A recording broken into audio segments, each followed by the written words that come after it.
I was listening to WABC radio and this guy who says calling, his name is Dirty Red. So my pants kind of dirty right now. Because, they've been attacking me everywhere. My pants kind of dirty. And it's saying dirty rest. I don't know if they're planning to kill me. Because they should be arresting people with dirty clothes on. Yeah, my pants kind of dirty right now. So today's September 23rd, 2025. I'm listening to WABC radio. My pants is kind of dirty right now. They have me on the FBI surveillance since I went to immigration prison.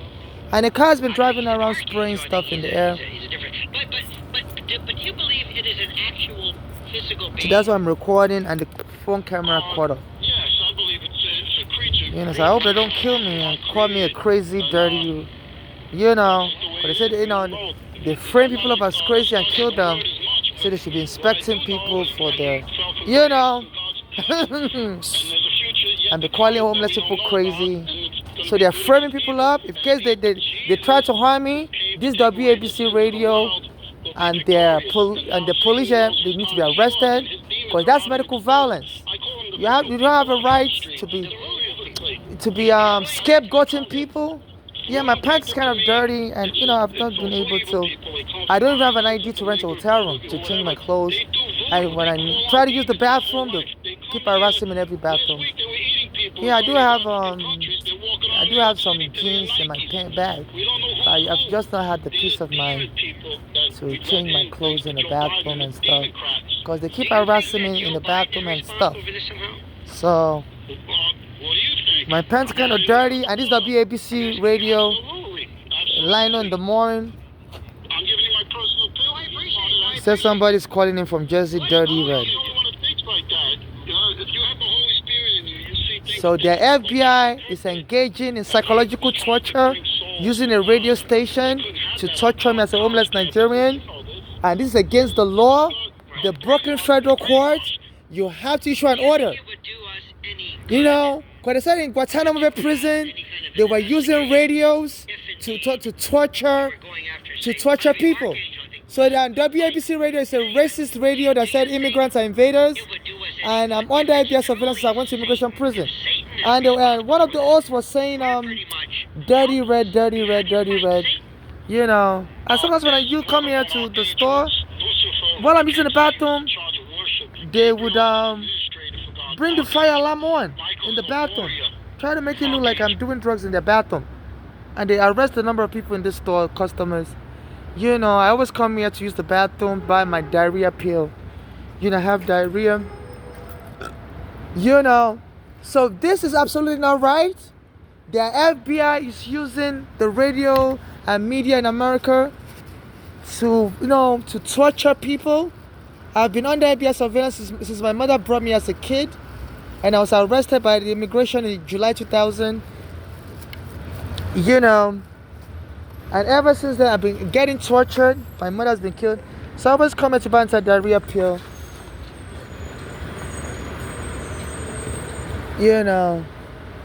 I was recording a video earlier. There was a car spraying stuff in the air. It was like smoky stuff like this. So as I was recording the car driving, my camera turned off. So this is part 2 of that recording. So the Brooklyn Federal Court have to do something about this. Today's September 23rd, 2025. It's around 1 a.m. right now, and there's this guy lying in the morning talking about dirty red, dirty red. He said there's somebody's calling him with the name Dirty Red. And my pants is kind of dirty right now. And they have no right to be profiling me. They said this Eric Adam is working with Trump. I said they're going to be mass arresting poor people. And me as an immigrant, I'm on the top list. And frame me up as crazy.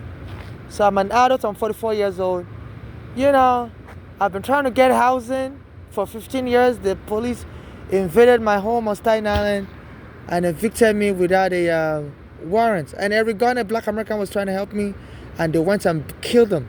And I've been under FBI surveillance since before that time also, because my mother brought me to the country when I was a kid.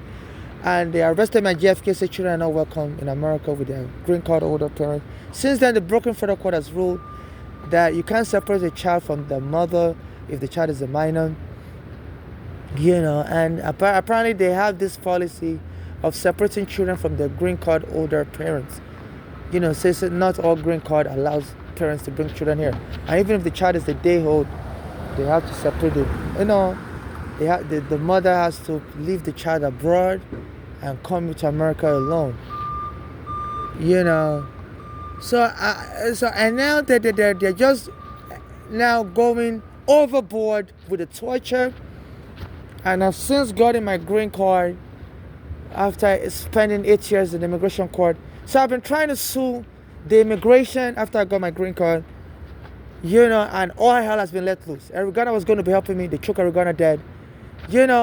Set my house on fire, where I rented a room where I kept the evidence to sue the immigration. And before they killed Arizona, they set that house on fire on March 19. And the interesting part about it was I was 19 years old when they arrested me, but under immigration law, a 19-year-old is still considered a minor child because immigration law uses the federal age for children, which is 21. You're still a child under federal law if you're under 21. So I came into the country when I was 19, and I was contacting lawyers by email that I want to sue U.S. immigration, that I had a visa, and but they arrested me at JFK, said children cannot come here with their parents. So that visa was in my passport, and I kept my passport in the storage room, near where they killed Arizona. I rented a storage room, and they set that storage room on fire, on March 19. And then when I got access to that storage room to retrieve the rest of my belongings, I discovered the only thing they stole was that passport with the visa. That was the main thing they stole. So I was like, this is strange. Why would they steal the number one evidence I need to sue the U.S. immigration, that I had a visa, and they lied that I didn't have a visa, and I arrived, and children are not allowed here with their green card holder parent. And soon after that, they invaded my home March 19. They blew up my storage room. I rented a room, but I was using it as my storage mainly. On 219 Canal Street, Staten Island, New York, 10304. So that was close to where they killed Arizona on Bay Street and Victor Boulevard. So on March 19th, they set my house on fire, and the fire department wouldn't stop the fire. I was watching my house getting burned down, like the storage room, getting burned down, and people were surrounding the fire. Said this fire is suspicious. Somebody must have paid the landlord to. Says the landlord is also corrupt, and people were screaming, "Fire department, stop the fire! Stop the fire!" And they wouldn't stop the fire. It's like they wanted my passport to burn down in that room. Then after that, they barricaded the house so nobody can go in. And my landlord went in and stole that passport and green card, and visa. So I wouldn't have proof that I had a visa when I came here in America. And now I'm having a headache. Somebody was spraying something in the air. It was odorless, but now I'm having a strange headache. I feel a little dizzy. That's why I recorded it, but my camera turned off as I was recording. So this is part 2 of the recording. I post everything on YouTube. Now I'm having a headache. It's kind of weird. And they didn't post any signs that there's going to be a spraying. I don't know if sometimes they spray for mosquitoes. I don't know if that's what it's about, but if you ever, I'm feeling lightheaded. I'm having a headache. It was odorless, but now I'm feeling dizzy. I inhaled it. Oh my goodness. I hope they don't kill me with biological weapon. I don't know what that was about. Because they didn't announce it. They're supposed to announce, at least I think they'll put posters that stay away from the street from 1 a.m. on September 23rd, 2025. Now I feel lightheaded. I'm having headaches. As soon as they spray that stuff in the air, I'm being put on surveillance. And they set my house, the room I rented, to put all my property in, especially evidence I was going to use to sue the U.S. immigration. They put that, they set that room on fire on March 19th. You know, and the only significance is the number 19, because when I came to America, I was 19, but under federal law, I'm still a child until 21 at that time. And I never discussed my personal life with the landlord. So some federal agents must have told him to set my house on fire and steal the passport so I wouldn't be able to go to court. The next, Eric Garner was going to be helping me. They went and killed him on July 23rd or July 17th. That same year. So they set my house on fire March 19th. And then went in and stole my passport so I wouldn't have evidence to sue U.S. immigration. And Eric Garner was going to be helping me. They killed him close to that storage room on Bay Street and Victory Boulevard of Staten Island also on July 17th. The significance of that is July is my birthday, and the number 17, is synonymous with my birthday, because I used to go to a Black American church, and the name of the pastor there is Bishop Jordan, and he said God always adds double digits together, that God really believes in single digits. I was born on July 8th. So he said July 17th, that Bishop Jordan is a Black American pastor in Manhattan. He said that July 17th will also be considered July 8th. So 1 plus 7 equals 8. So God always had numbers together. So that, and they say people that commit crimes like to talk in code. Like, for example, in U.S. prison, they said if somebody's going to send drugs to the prisoners, the person they may be talking about it on the phone, say, I'm going to bring you pizza. And the prison officials will be on the watch out. What they're calling pizza may be something that is stuffed with drugs. So criminals always try to disguise their intention, So, and so I'm experiencing terrorism. And WABC Radio, their owner, Kasmantidis, is close with Trump, is Trump's friend. And they've been, even when Trump was running for office, they said they support Trump. They are immigrants, they are invaders. And they said that WABC Radio, they are being protected by the FBI because one of their workers, called Stewart, who's also running for mayor now, lied or whatever in the past, allegedly, saying the Italian mafia was shooting at him. So ever since then, he's been under FBI witness protection program because he used to talk about the mafia. So they have a lot of FBI in that WABC Radio, and I listened to it, plus other radio stations, since the time I was in prison. And then anytime I'm listening, it's like they're just putting out information out there to scare me. And this is torture. They said the U.S. was doing this to the Guantanamo Bay prisoners. For example, some of the Guantanamo Bay prisoners were suing that they develop an American accent while in prison because the prison official will be playing country music 24/7, loud. I love these prisoners that don't even speak English. From there, started speaking English.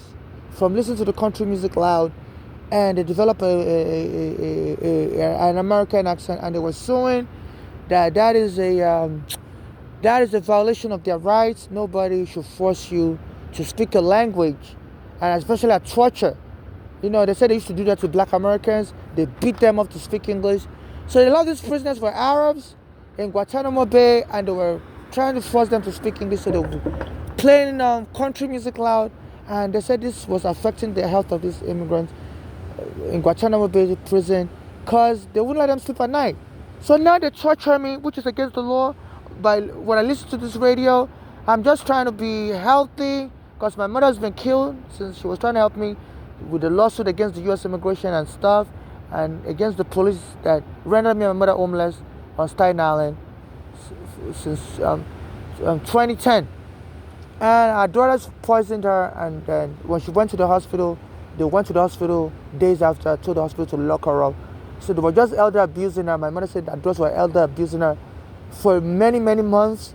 At some point, one of the daughters, Flora, her husband works for the U.S. military and would try to punch my mother up while my mother was staying with them in Pennsylvania. So my mother fled to go to Bolanle's house. So that Bolanle was so mean to her and told her she has to leave. And they started poisoning my mother's food with freeze poison. And my mother would start having bloody diarrhea and started having congestion in her heart. So my mother fled and came back to New York. And when she got back to New York in the hospital, Bellevue Hospital, Like 3 days later, that Bolali and Farah showed up in the hospital, and continued the torture. And they were telling the hospital that my mother is crazy, they should lock my mother up from the cardiac unit. So the hospital decided to lock my mother up, even though my mother isn't crazy. Our drugs were born in America, but one of them is using drugs. And my mother said they were just trying to kill her for a life insurance policy scam. That's what she suspected. And also, because me and my mother were suing the police in New York for taking me and my mother's home in New York. And those dogs were trying to kill her to see if they can inherit that money by killing her, because they live in Pennsylvania, they have their own houses, so they won't be able to get any money from the police in New York. So, in order to make a claim that the police, they deserve money from the police in New York, because they were born here in New York, but my mother took them to Pennsylvania at an early age. So my mother's address couldn't forgive her that, they wanted to be raised here in New York. They were born here in New York, but my mother took them to Nigeria in 1988, and they used to beat my mother up, and they don't like Nigeria. So my mother didn't really know anybody in New York. She's from Nigeria. So she had a white family that she knows, to take guardianship of them, because my mother couldn't come back. Because the visa, the Nigerian Airways ticket she bought in New York, return ticket that she was going to come back with. She went to Nigeria in 1988 to pick me up, to bring me to New York, But the plane ticket she bought here in New York, the Nigerian government invalidated that ticket fraudulently, invalidated that ticket fraudulently, So they're spraying stuff, I don't know what they're spraying. Oh, pesticide. To minimize exposure to the pesticide, go indoors immediately until the Oh, go in there immediately? Yeah. I didn't hear that. I'm feeling sick. They didn't announce it. No radio station announced it. I've been feeling sick. I feel lightheaded. I feel like fainting right now. And they've been spraying around me. I don't know if they're trying to punish me on purpose. So they're torturing me. Yeah, I feel so lightheaded. Like I'm about to faint or pass out. And they keep coming around me to spray it some more. My heart feels weak. I think they're trying to poison me on purpose.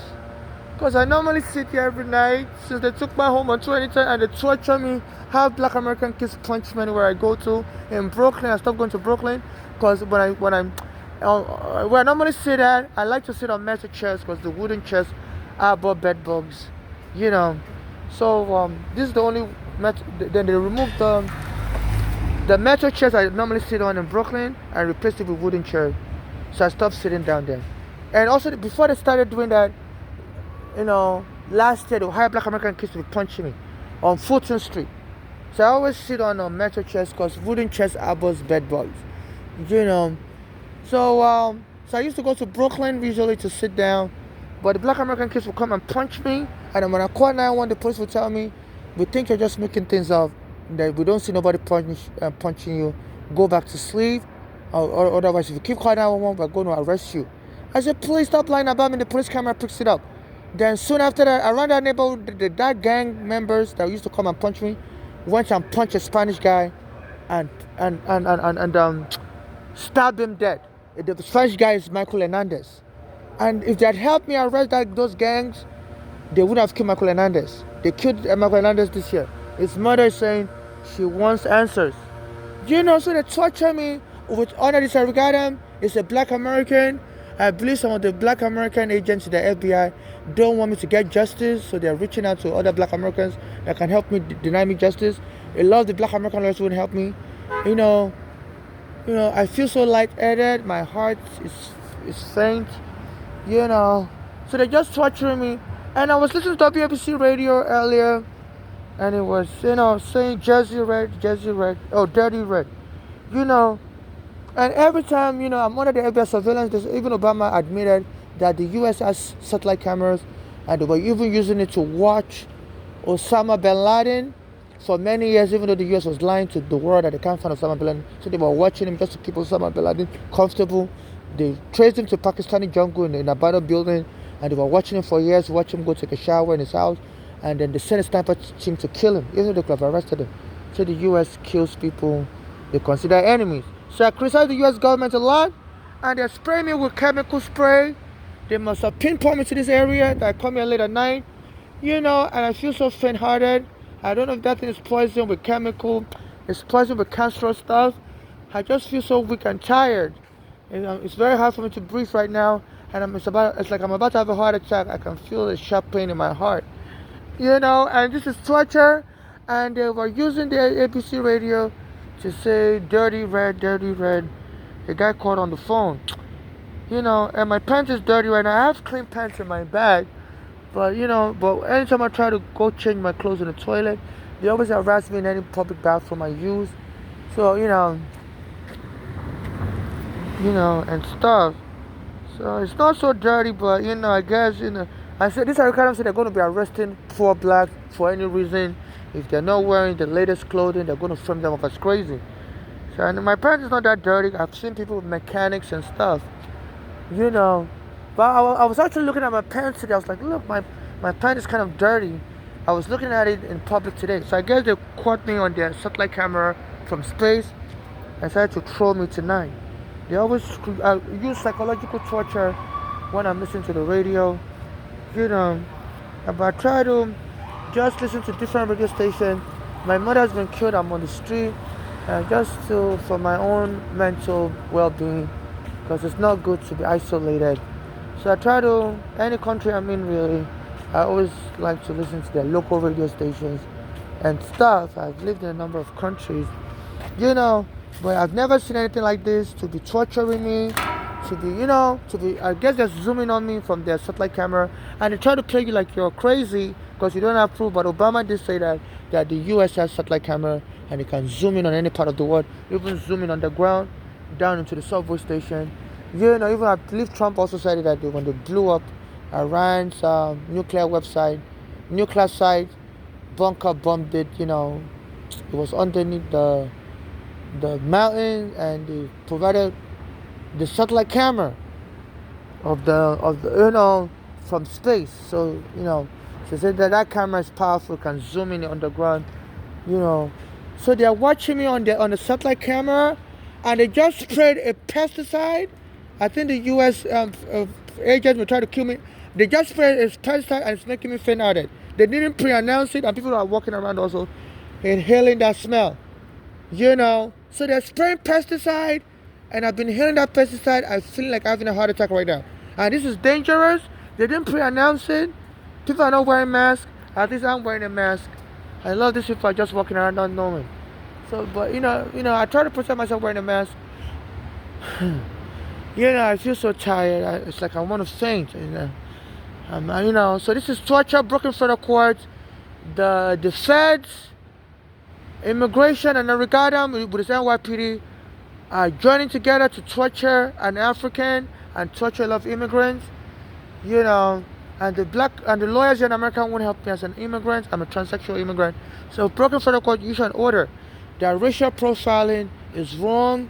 Yeah, I know the Supreme Court allows immigration to profile people, but that should be in the border places or near the U.S. immigration offices.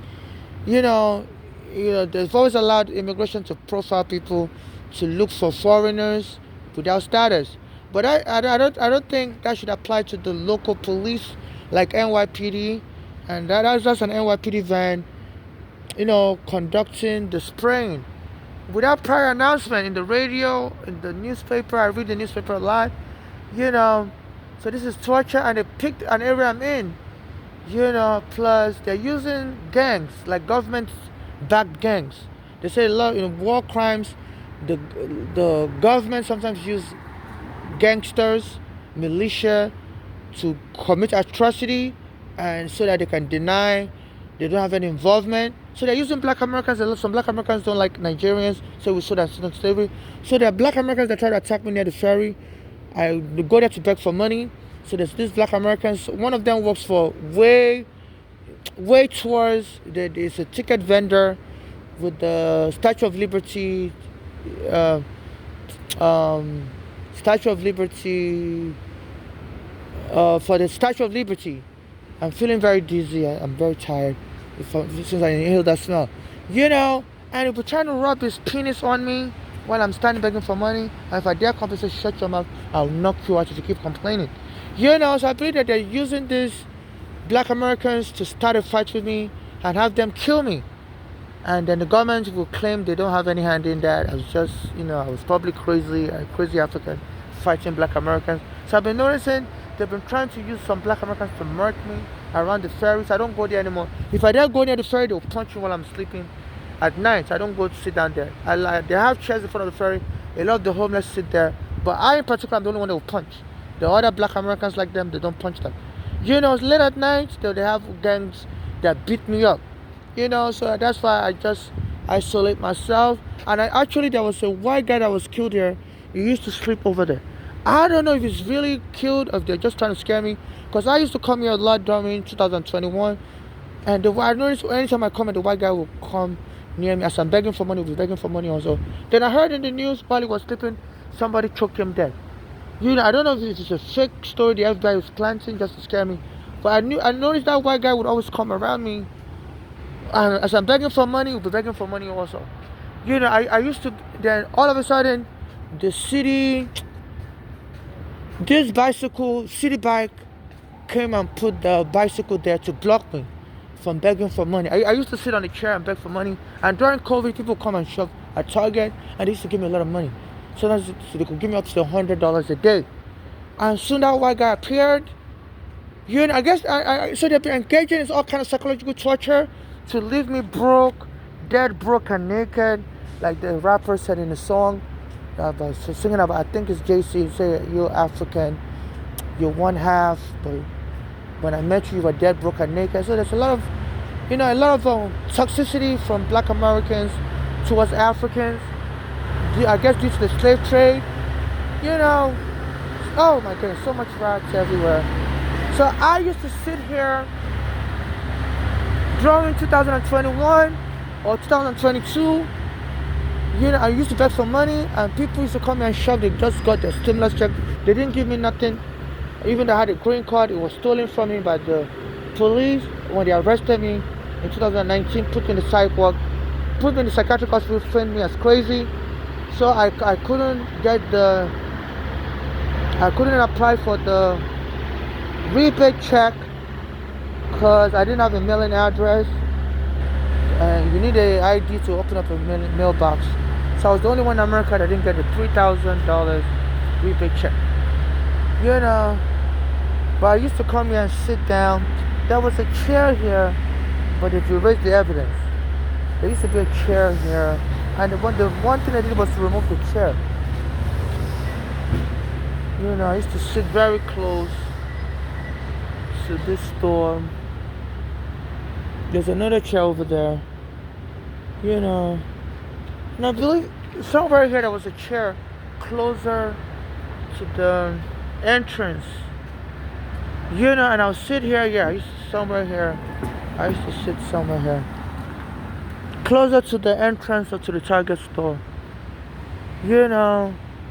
As a matter of fact, there used to be markings, and they came and removed the chair. Somewhere here, I used to sit here, and people would give me like up to $100 a day, and they removed the markings of the chair. By Murray and Greenwich Street. And then all of a sudden, they started putting these bicycles here. I believe the chair must have been somewhere where they put this bicycle. And they removed the chair. I guess they removed the chair to pave way for the bicycles. And I was very upset when they removed the chair. They did not notice. I came here to sit down, and all of a sudden, the chair was gone. And then they started putting the bicycles. So they were trying to block me. I thought they were trying to block me from getting money because there was no bicycle rack here. Until I started sitting here. The moment I started sitting here, and I could make $100 a day, within 1 week, the bicycle came here. They removed the chair. So I felt I was being targeted because they never, had this bicycle rack, And before that, there was this white guy. He had dreadlocks. And as soon as I started begging for money, he would also come and be begging for money, And I felt intimidated, And soon I heard in the news while he was sleeping across the street, and underneath the skyscraper there, somebody choked him. And at that time, they said there was a serial killer coming all the way from DC. I said the serial killer is coming to New York, and was killing people along the way. They say he got all the way to Canal Street and was killing people. So I used to sit there, so I was scared that this serial killer coming all the way from DC, coming to New York, may also kill me on the street. Then I heard somebody killed a white guy overnight. I'm like, so like, I was so scared then. And they said they've not been able to find that serial killer that killed the white guy overnight. But I'm always I don't know if I heard that the FBI and the US CIA, they sometimes put negative information in the news to scare people they're targeting. Because I criticize the US government a lot.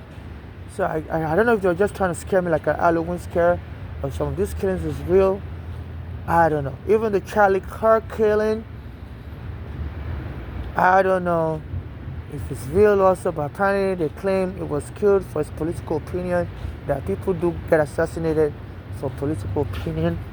So I don't know if they planned it, and they said the person that killed him likes transsexuals, and and I happen to be a transsexual, so I guess they just, and as soon as Trump became president this year, he said he was banning transsexuals from using the women's bathroom. And the police will appear in any bathroom I want to use and say you can't use the women's bathroom. I said, look, Trump order is for federal buildings, not subway. The police said no. It applied, like it was just trying to create a confusion whereby the police can kill me, in the bathroom, and I have to be the one to educate the NYPD that look, I'm a transsexual, but Trump ordered in January, as soon as he became president, barring gays for women's bathrooms, so it doesn't apply to New York City subway station, as it's only for federal buildings. And it was just creating confusion. I've been criticizing Trump a lot also. I went to his hotel in 2011 and he kicked me out, in Taj Mahal, New Jersey. And he wasn't president then. By that time, my mother had called the law enforcement in America terrorists. Said the police in New York are terrorists for taking me. Me and my mother's home was standing out without a court order. And since then, my mother she said on WB11 News, and Bernard Kerik, Trump's friend, who Trump later pardoned for some other crime after Trump became president. At that time, 2010, Trump's friend put a message in the press saying some people are losers, they live in basement apartment with their child. And that was like a direct shot at me and my mother. So, and since then, my mother was getting followed, I was getting followed. A black American that was trying to help me and my mother, Eric Garner, was killed. So I was trying to sue the U.S. immigration. At that time, all of a sudden, they set my room on fire and stole the passport and visa. So I'm like, who's directing all this terrorism act against me? Whereby, but that Bernard Kerik, I suspect is the one, because he was the head of Homeland Security, and he had me and my mother under his radar. And anytime I tried to sue the U.S. government at that time, my house would get set on fire. The room I rented, my evidence would disappear. And they set my house on fire on March 19th. I came to America at 19 years old. And it's so significant. And then weeks later, they went and killed Eric Garner that promised to help me with any court case, help me go to court with me and stuff. He's a community activist. And they took Eric Garner dead. The police took Eric Garner dead on July 17. I was going to a Black American church, and that church, they used to preach, Bishop Jordan used to preach that July 17 is like July 8 because God always adds number together, God like single digit. And they killed Eric Garner on July 17. It's like they was just sending terroristic messages to me that we're going to mess up anything you do, you're not going to win nothing. And just terrorizing me. Then the Nigerian church I used to go to in Nigeria, all of a sudden the pastor said the plane arrived on top of his building and blew up his building. And the Russian military said they saw an American military plane leave a German airbase and headed to Nigeria. And they were wondering what is going on in Nigeria, why is America sending a warplane? And then Pastor Joshua said his camera in his church, and he showed on YouTube the plane landed on top of his church, was on top of his church for a long time, and then the building crashed down, killed many Nigerians and some South Africans in the church. But the white American visitors to the church, they didn't die because Pastor Joshua put them in a more special section, and he said the plane was surveilling the area, I guess, they had a secret camera trying to find out where the white Americans were, and only bombed the part where the Africans were. So I guess they were afraid. They were very careful in bombing a section of the building, allegedly, because they didn't want to kill the white Americans, so that the family don't sue and find out the truth. But those white Americans said they were also very afraid because everywhere was shaking, and they thought maybe it was God that was answering their prayer. And some of them said they were thanking God, singing hallelujah, not knowing they were being terrorized. So this has to be investigated. It's absolutely not cool to be spraying somebody with chemical weapons. I criticize Trump. I criticize Eric Adams, and I said Trump freed Eric Adams from his criminal case from being filed, and even the federal prosecutors in that case, a lot of them resigned. That said there's a shady quid pro quo deal going on, and they don't know why Trump is bribing Eric Adams. And since then, Eric Adams has been using his police to target me as a homeless, so they should be arresting homeless if their clothes appear a little dirty. My clothes not that dirty, but yesterday, September 22, 2025, I was just watching my clothes for any sense of dirt because I'm afraid of the police, because they said they could arrest you and frame up as crazy.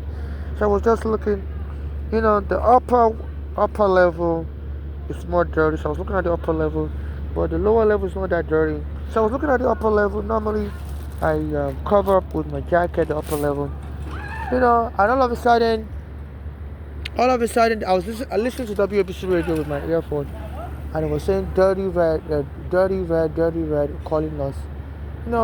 Lionel Show. He's a lawyer. It's a WABC radio from 1 a.m. to 5 a.m. on weekdays. And all of a sudden, the spray started coming.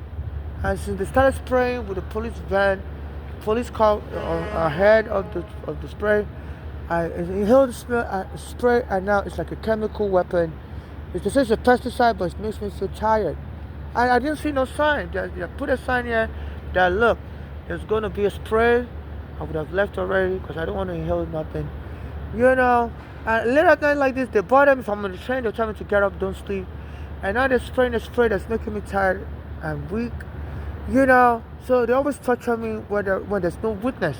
So this shows some intentional acts. This is not just negligence. So between Trump and Eric Adams, I'm being tortured. It's like I stand no chance. So please, Brooklyn Federal Court, you have to stop this. Under Section 1986, nobody can hide under the color of law to abuse anybody. A civilian, no government agent is, I've already issued a ruling in November 2014 there about Eric Garner. November 2013. Eric Garner was telling me, I was recording him before they killed him. Said there's a new order from courts that would help me. Said the police can unlawfully profile, search your home.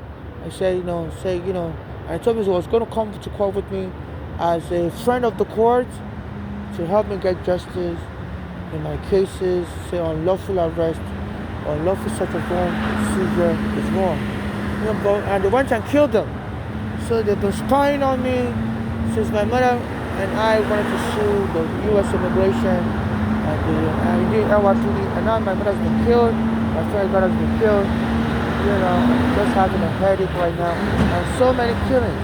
Even this Trump, they say he likes to use nicknames for people, and the same Putin. There's been so many killings. So you have to, around you have to handle killings, Putin.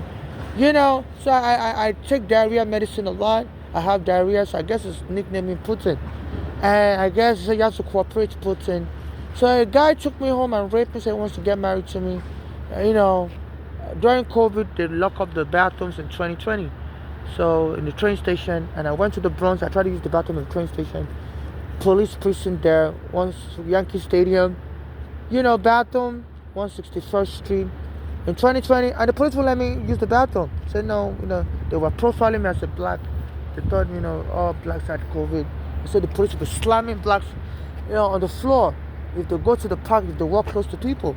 Because there was a 6 feet rule that says you should stand away. Cuomo signed a 6 feet rule that people need to maintain 6 feet distance. But a lot of blacks say in public places, the police will just come and slam them on the floor. So they're moving too close to white You know, they were profiling blacks like we all had COVID. There was a pregnant woman on Atlantic Avenue train station. She said the police slammed her on the floor since she was violating COVID rules. She was walking too close to other people. And she was pregnant, she had a baby in a stroller, and they slammed her on the floor also. Or something like that. You know, so during that COVID, the police was stereotyping blacks as having COVID. Sometimes during that COVID, somebody hit me with a bottle and was trying to stab me on September 9th, which is the day that the police invaded my home on Staten Island and then killed Arizona while he was trying to help me. You know, for the way the police invaded my home on September 9, 2010 and evicted me and my mother wrongfully without a court order. And they went and killed Arizona, you know, on July 2014 while he was trying to help me with my court papers. You know, so on September 9, 2020, a guy hit me with a bottle and was trying to stab me and I called 911. And while the police came and I was talking to the police, then the guy took my belonging and ran away with my belonging. And I told the police, could you arrest him? He's running away with my belonging. And he just laughed and drove away. So I called 911 back. I said, look, this police are torturing me. It's September 9, 2020. I said, it's COVID. And the police, you know, and some gangs are harassing me. One guy tried to stab me with a bottle, you know. And the 911 dispatcher said they're not going to send any more police, you know, because the police are afraid I may have COVID. I'm like, excuse me? As a black person, it's wrong for you to stereotype me as having COVID. I said, no, we're not going to send any more police because we're afraid you may have COVID. And they hung up the phone on me. And under the federal law, it's against the law to deny someone emergency assistance. Yeah, there was COVID, you know, so I need an NYPD 911 operator arrested for denying me emergency assistance. And they allowed the guy to get away. It's one of the government thugs they're using to harass me. He claims he's from Nigeria, but it doesn't sound like he's from Nigeria. It's from another West African country. And, you know, it will act like it's crazy. It will follow me to the bathroom. You know, try to jump in the bathroom. It was a male, you know, and it will come into the men's bathroom with me. So at that time, I would use the men's bathroom. Also, I started using the women's bathroom because he was trying to stab me, you know. And so the NYPD dispatcher said, we're not going to send the police to you because we think you may have COVID. And for the sake, you know, I said, you have no right to stereotype me as having COVID just because I'm black. So it was a September 9, 2020 911 call. I think they sent the 911 phone calls for 10 years. So broken federal court, I'm being terrorized. Trump was president also. And earlier, they arrested me, put me in psych ward while Trump was president in July 23rd, 2019. People were protesting the way Trump dropped the Arizona case from being filed. He said his Attorney General Barr, I believe, forgot to file the case in court. There was a 5-year statute of limitation under federal law. Any felony, you have federal 5-year statute of limitation. So they killed Arizona in 2014, July 17, 2014. And by 2019, Trump was already president. Obama left. And the 5-year statute of limitation expired on July 17, 2019, and Trump said they forgot to file it. That is, Barr must have fell asleep on the day and didn't wake up early. So people said that's bullcrap. So people were marching and protesting. And then on July 23rd, the police came and got me and choked me. While I was panhandling, begging for money, at that time I didn't even have a radio. I didn't know people were protesting. I normally read the newspaper, but you know, so I didn't even know people were protesting for Arizona because I didn't have a radio. I was just begging for money on the street. And earlier that day, I went to the train station to use the bathroom, Prospect Park train station, Q line, and they put a smoke inside the toilet. Some gangs that were using to harass me set the whole toilet in the train with smoke filled. So I was coughing, I couldn't breathe, and I was recording everything. I said, this is terrorism, this is terrorism. I said, I'm going to post the video online. I said, whoever's behind this, because they always send gang members and police to invade the bathroom, they're trying to kill me. At that time, they were planning to drop the Arizona case and not file it, and they believe they should kill me first, you know, so I wouldn't be able to go to court to testify against the Trump administration. So the police would be invading any bathroom I'm in. So get out now, get out now. So I would go, I used to go to Quad Street to use the bathroom because Eric Adams was the borough president and I thought he was a civil rights activist also. not knowing it was a I don't know how to say this in English. It was a some kind of phony that that hits Africans. Even though they claim it much for Diallo, but when the police killed Diallo in 1999, they thought it was a black American they were trying to arrest. So a lot of black Americans marched for Diallo because it was a black American. They thought it was a black American they were looking for, and they didn't know it wasn't the black American they were looking for. And they shot him with 40 bullets. And that was about the only time black Americans will march for somebody African. Normally, so a lot of black Americans don't like Africans, so we sold them into slavery. So in my case, the black Americans lawyers reject my case. Even the Benjamin Crump has been taking a lot of cases. Even the Arigona's case, he took it. But if Tony was going to help me, and as soon as the police arrested me, while people were protesting for Arigona, the police arrested me, framed me up as crazy. To just silence me, I believe it was an order from Trump. That, they dropped the Arigona's case. I was the only living witness that could expose them, that they wrongfully refused to file the Arigona case. So they arrested me right away as I was begging for money on the street. Earlier that day, on July 20, 2019, they were monitoring me with a federal surveillance. I went to use the bathroom on Prospect Park. I didn't really know what was going on because I had no radio, I had no TV, I was almost on the street. And they put the bathroom, Prospect Park bathroom, on the queue line. It was filled with smoke, and I was coughing. I'm like, are you trying to kill me? They had the gang in the bathroom with me. They were hiring gangs to torture me in the bathroom, like they were trying to be a prisoner. So I was recording everything on my phone. I said, look, this is terrorism. I'm going to post this video online. I said, you guys are going to get arrested. So I left the train station, Prospect Park, July 20, 2019, early in the morning. I left and eventually I got on the out train to J Street, and an MTA worker with an orange apron came around me and said, you're fucking done today. So I brought out my phone to record him, and quickly left. So I was recording his back, so I said, that guy just told me I'm done today. I said, that sounds like a death threat. So they started my itinerary, and in the evening hours, I will go in front of Rite Aid store, Bay Ridge and 4th Avenue. And an NYPD officer threatened me in that area, said, stop coming here, we're going to frame you up, and we're going to make sure you're not going to be able to walk again. So I called 911 to report her, and the 911 sent my phone to the NYPD. Oh my God, I'm getting lighter since I inhaled the smoke. Oh my goodness. Sent it to the NYPD. What was the name of this department again? They are the supervisors of the NYPD. NYPD, my brain feels funny since I inhaled the smoke. The NYPD, when you call 911 and you want to report a police officer, I'll remember later. So they sent the 911 forwarded my call immediately to the NYPD supervisors. And then the guy that answered the phone was a black American and kept hanging up on me, said he doesn't understand my accent. So he kept talking blah blah blah. I don't understand what you're saying. So I don't understand your accent. So you have an accent. Yeah, because he was saying I had an accent. I was like, yeah, and I'm sorry, but I told him I speak clearly, and he would hang up on me. I'll call 911 back, and they would just play 911 games with me. Anytime I need police help, they'll deny me police help, which is absolutely against the law. You can't deny someone help. It's a felony when you refuse to deny someone emergency help. It's called interfering with the 911 emergency operations.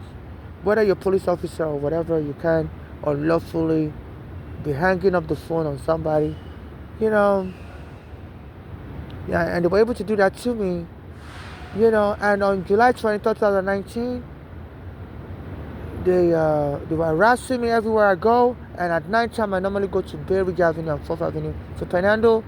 And they brought a guy and he came and pulled my hair. And immediately I remembered my dead mother while he was pulling my hair. Because my mother said when she was in Italy, the white kids would pull her hair and call her Americano because she was a light skin with long hair. So they thought every black person, that was light skin and had long hair was black American. They didn't know she was Nigerian. So the little kids were just so fascinated. I guess they were watching Hollywood movies and they never saw a black person before. So the little kids would be following around quite Americano. So my mother used to tell me that I was under FBI surveillance since the time I was arrested by the U.S. Immigration until I got my green card in 2008. And I guess they continued that surveillance. So the guy, I guess just to traumatize me and get me to remember my mother and get me angry, he pulled my hair and I told him, stop that. And I said, the police camera is watching you. I said, you're all going to get arrested. So I got really angry. I was like, look, early in the morning, somebody was trying to smoke bomb me in the bathroom. I said, what is going on this July 20, 2019? I've been getting attacked all day. While I was talking, the police showed up. Multiple cars. And they no siren, nothing. And they told me, I said, okay. I'm like, it's even a good thing you guys showed up. I said, I've been making 911 calls for many, many days now. I said, I've been getting attacked like crazy. I don't know what is going on.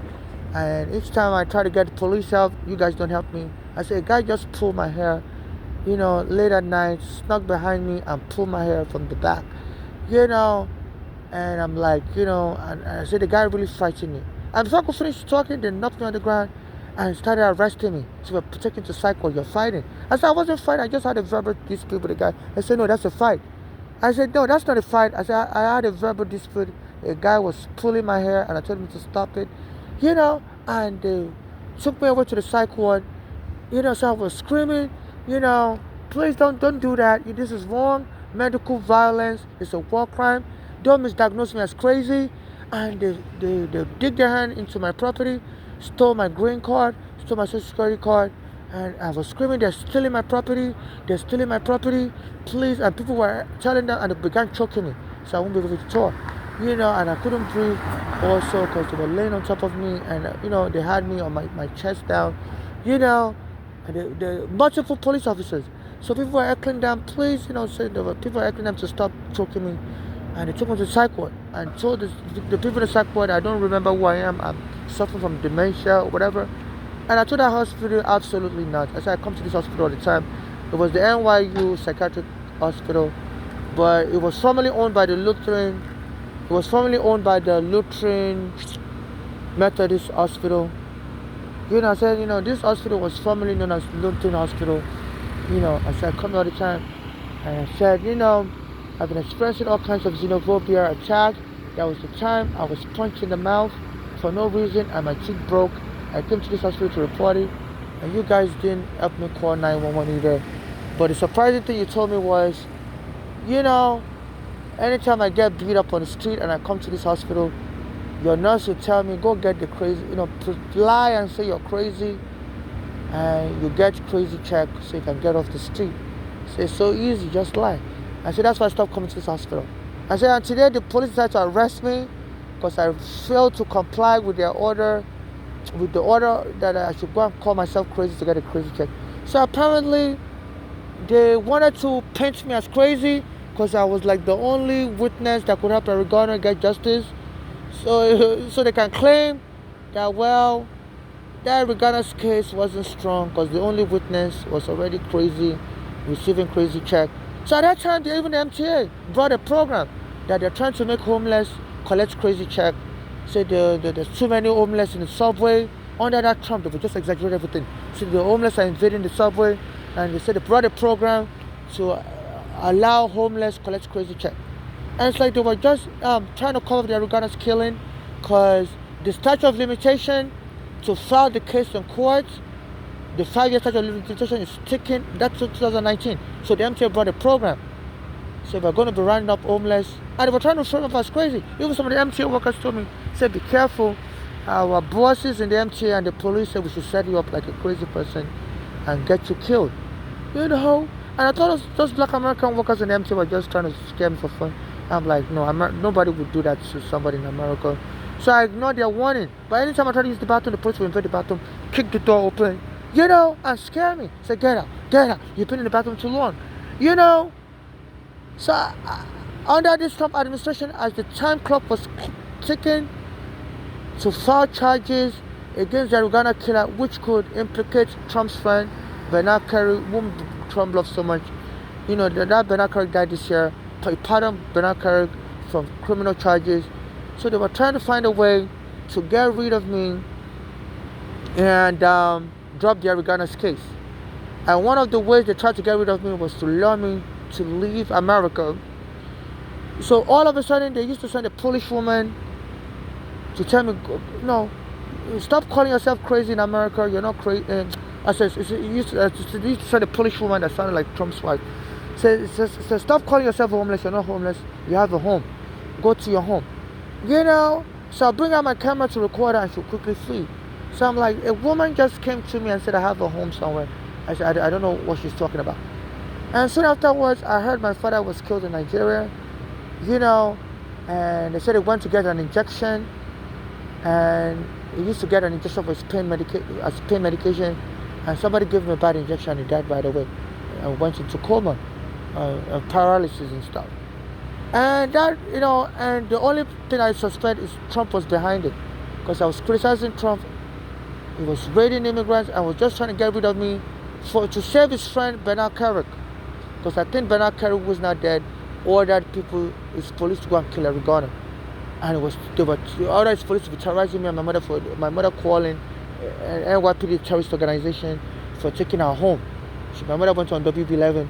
So Trump was trying to get rid of me. He was doing a mass raid of immigrants. They were just deporting people. So I would, you know, I would always put my green card in my bag, and they came and arrested me and took my green card. And before that, I heard in that 2019, I wasn't close to my father because it was abusive to me, but somebody told me he had just died in Nigeria, that they gave him an injection. And the only person I could think of is Trump and be responsible, because before my father was killed, I used to go to Trump's hotel in New Jersey, and they would call the police on me. As soon as my mother was calling the NYPD terrorists, they were using their police asset to follow my mother around. My mother was the people who tried to jump her everywhere she goes to, you know, and they kicked my mother out of a shelter at Brooklyn Hotel.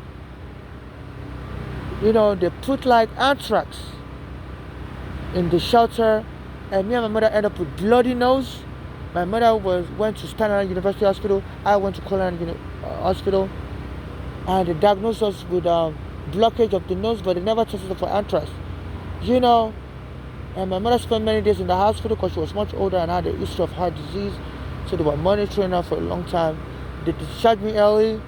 And, you know, me and my mother were under federal surveillance. So as soon as we came into our room that day in 2011,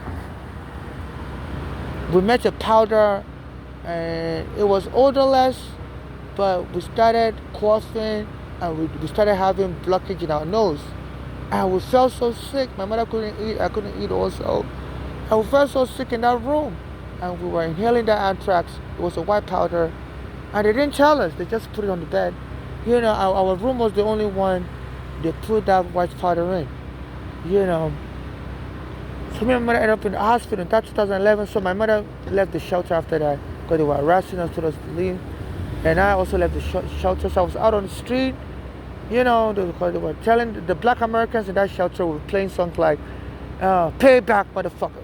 You know, you sold us in chains. They were playing the James Brown song, and they were just intimidating us. You know, my mother was getting followed. I was getting followed. You know, so me and my mother left the shelter. So I went to New Jersey. I went to Trump's hotel, and immediately they asked the police to kick me out of the hotel.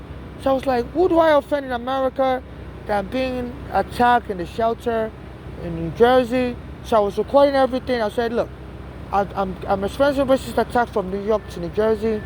I said, I'm going to sue this Trump hotel because, you know, I don't know why you guys are after me. It was 2011. I said, I don't really know anybody in America. I said, whatever's going on. You know, I didn't know that Bernard Kerik was Trump's friend, and my mother had called the NYPD terrorist organization like a year earlier. So that Bernard Kerik then told the media that the law enforcement in America deals with a lot of strange people. Some are losers. They live in basement apartment with their child. You know, said, I was just talking in Orlando, but was directing that shots at my mother and I. Then when I came back to New York, I met with Eric Garner. I told him, look, I've been experiencing racist abuse everywhere. I told him he was going to help me, with all of my court cases. And then they went and killed him right away at the place where I just met him. On July 17, which is like my birthday, because I was going to Black American Church around that time, and the Bishop Jordan Ministries in Manhattan, and he said the number 17 is like 8, because God will add 1 plus 7 together. So God like single digit. I was born on July 8. And everybody was marching all over the world that they can't breathe. The Arugana's killing was suspicious, and the prosecutor the Arugana killing on state charges, but the grand jury dismissed the case because they didn't present me as witness, and they hid me. The prosecutor, they didn't let me testify. So the grand jury dismissed the Arugana's case. So Obama set up a federal investigation, like, what is going on? How do you have a chokehold and can't get through a grand jury? So Obama was suspicious. But Trump replaced Obama, and they didn't file the case within the 5-year statute of limitation either. And they were trying to get rid of me. And before that time, after the kid I got in 2014, I used to hang out in front of Trump's house. There's a homeless group that gives us food. And one day Trump tried to run me over with his car. In front of Fifth Avenue mansion. Then he went and predicted that he could shoot somebody on Fifth Avenue and still become president. And at that time, later Hillary was saying the election is fixed, as Trump was competing against her. So the election is fixed, Trump, that the Russians are help. She has information the Russians are going to help Trump win. And Trump won. But he did make that statement that he could shoot somebody on Fifth Avenue and still win the election. They say that's how good he is. And while he became president, my father got shot with an injection. So Bernard Kerik, I believe, is providing Trump the information, that they're going to kill my father because, my mother called the NYPD a terrorist organization.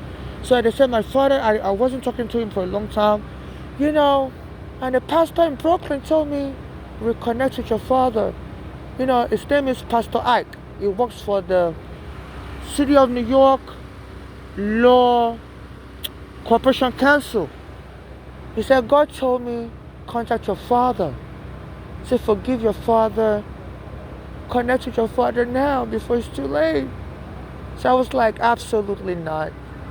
I didn't know Bernard Kerik and Trump, they set their eyes on my father to kill him. Because my mother called NYPD terrorist. So I thought that pastor was a fake pastor. It's a Nigerian pastor. It's Pastor Ike. And they need to subpoena him. He said, God told me. God told him in 2014, they had just blown up my apartment. I don't know whether God told him or somebody else told him they were going to kill my father. I don't know. It may be God. It may be somebody else that told him. But he works for the City of New York. He works for the police department. He's a lawyer. So at that time, they had just blown up my apartment. I think they had killed Eric Garner also. So I used to, I don't have clean clothes to wear. So I'll go to the church. Somebody says he's a Nigerian, he's going to help me. And it wasn't really helping me, but it was just telling me, you have to hurry. Reconnect with your father. God said you have to hurry and reconnect with your father. So God is telling him in the spirit. And he also told me that somebody's trying to kill my mother with a heart attack. Yeah, and everything he said came to pass. My father died, my mother was killed with a heart attack. My mother said her daughter was poisoning her food. So that Pastor Ike, I'm under FBI surveillance for so many years. I used to go to his church with my phone on. So the FBI, he knows something. Either God is telling him this thing, but he works with the NYPD and with the City Corporation Council. So I don't know if, if it's God that was telling him or somebody else was telling him. So his name is Ike. And I was trying to tell him that what I really need is some legal assistance to sue I was suing the NYPD, for taking my home, and Arugana was helping me, and Arugana got choked dead. And he seemed disinterested in helping me legally or helping me get a lawyer. But he told me he wants to help me, but I have to reconnect with my father early. The time is ticking. God wants you to reconnect with your Father. You know, so you have to forgive him. So I was like, absolutely not. He abused me in Nigeria. That's why my mother brought me here. You know, and then now it's now making sense. So then Erugana was trying to help me. Erugana got killed. And then I used to go to Manhattan, close to Trump's house. And one day, so I used to stay in they call it a park inside the buildings. Like a lot of the skyscraper buildings, the city of New York gives them concession tax rebates. They have to create space for the homeless, create a room where homeless people can come in the winter and just sit there all day long, use the bathroom. So they used to have space, they call it open space in the skyscraper building. So I used to go to that open space, and one day somebody came and said, all of you march to Trump's house on Fifth Avenue. There's a church that's going to bring you food. So all of us homeless left that space, open space. I forgot the name that they call it. They have a word for it. It's an American word. I don't really remember the word. But there's like an open space where skyscraper buildings in New York City, some of them get tax rebate from the city, like tax concession. And when they build a skyscraper, they have to leave the ground floor, a space there for homeless people or anybody to come and sit down in the winter, use the bathroom and stuff, like from early in the morning to like 9 p.m. and they can then kick everybody out. So I used to go there and sit down in that building, in that open space inside of the house. There's heat and everything, and I'll just sit there because they killed my friend Erugana, blown up my home. So I just go and sit down in the open space. I didn't really know anybody in America, you know. And then they told me, so I go to that place a lot. And one day they've been noticing I come there a lot. Somebody came and said, all of you homeless, go out and wait in front of Trump's house. A church is going to bring you free food. So, you know, I carried all my bags, you know, on my shoulders, everything. And, I was walking tired because they had just blown up my house, killed my friend Erugana. So the little property I was able to take out of the burning building, I also carried on me, you know, like my priceless possessions. And I'd be walking, bouncing. I'd be so tired. And nobody would help in America. The lawyers would never say, absolutely not, we're not going to help you. You know, move on. You know, call them on the phone. You know, I was like, what is going on? Why all the lawyers in America give me a cold shoulder? You know, I guess I thought it was just because I was a Nigerian. You know, so carrying all my belongings, bouncing around, you know. And so they told me, I used to go to that building near Trump's house. They said, we need to march, all of us homeless, we need to march in front of Trump's house. The church is going to give us food. So I was like, why can't the church bring the food into the space, that place we're in? Because normally people bring food into that room that we all homeless are allowed in from like 9 a.m. to 9 p.m. So I'm like, why do we need to march in front of Trump's house? It's like, you know, just follow us. You know, that's the way they want to do it today. So as soon as we got to front of Trump's house, within 5 minutes we were waiting. Trump came in his car and tried to run me over. You know, I guess as a present to his friend, Bernard Kerik, and kill me. And people were screaming, that's Trump trying to run you over. And it was me in particular they were trying to run over. And then I ran away, and the gates to his house opened, and I went and I saw him. He was in the backseat, his driver. You know, and people were like so suspicious. Like you know, and they were like, what did you do to Trump that's trying to run you over with his car? You know, and I didn't know what was happening, you know, and then Trump boasted that he could kill somebody on Fifth Avenue and still win the election. He said he could shoot somebody on Fifth Avenue and still win the election. So, you know, now it's making sense. And as soon as he won the election in 2019, while he was president, my father got shot with a bad shot. And throughout that period that Trump was trying to run me over, and so my father was in Nigeria, he was going to get shot in the hospital for his pain. He had back pain and stuff. You know, so I guess Bernard Kerik was the Homeland Security chief at the time my mother called the NYPD terrorist, you know, and he responded and said some people are losers that live in this one apartment with a child. So he was able to get my father under investigation, everybody in my family, I guess, under investigation. So I guess just to hurt my mother, they were just going to kill my father. Because me also, I was suing the NYPD, so to hurt me also.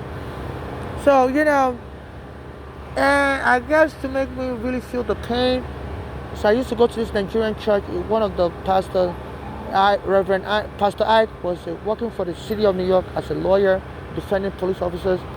And he would tell me God told him, I need to get closer to my father. I need to reconnect with my father. So I was like, absolutely not. He says, you have to do it very fast. So you have to do it very fast, otherwise something bad is going to happen real soon. At that time, my mother had called the NYPD terrorist, and this Pastor Ike was saying, so the FBI would pick him up. And I noticed he wasn't really interested in helping me with money. I said, me and my mother need money. My mother's staying with her daughters, and the daughters are like abusive towards her. I said, I just need to borrow money for me and my mother, so we can get a house, And it was like, no, God wants you to reconnect with your father. I guess they were trying to get me closer to my father so I could really feel the pain when they killed him. I don't know. So I never contacted my father, And then Trump became president in 2019. A Polish lady came to Brooklyn, where I normally beg for money, and told me, and the FBI will have our surveillance also. My surveillance by the FBI will pick up her voice, telling me, look at you, you're acting like you're homeless. You're not homeless. You have a house somewhere. She mentioned the word house. So you have a house somewhere. You need to go to your house. And all of a sudden, and so I pick up my phone to record, and she quickly ran away. I said, there's this Polish woman that sounds like Trump's wife, and it's telling me I have a house somewhere. I need to go to my house. So I don't know what she's talking about. I don't have a house, So and then she, but I used to go rent hotel rooms in Jersey. I don't know if that was what she was referring to. At that time, I used to rent hotel room in Jersey, and they tried to kill me in Jersey also. They flooded my hotel room with sewage water. I don't know if Christy Chris was still the governor then, around 2019 or something like that. They flooded my hotel room. They used to treat me bad in that hotel room, and they flooded my hotel. I was sleeping in the hotel room, in New Jersey, Atlantic City. It's called Egg Harbor. It's a suburb of Atlantic City. So while I was sleeping, they flooded my hotel room with sewage water, and I woke up. I was drowning in sewage water, And so there was a rain, and while the rain was going on, they went and opened up the sewage near my hotel room, so all the sewage water would come into my room. And so they were trying to drown me. In that 2019, right before Trump would dismiss the Eric Garner's case illegally by claiming they forgot to file it. So I woke up and I saw myself swimming in doo-doo all around me. So I was like, oh my goodness, I'm having a bad dream.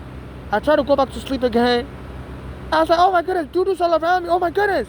So I was panicking, and I could almost die, and my TV was on and things like that. They were trying to electrocute me to death in 2019, So I swam around that doo-doo water, and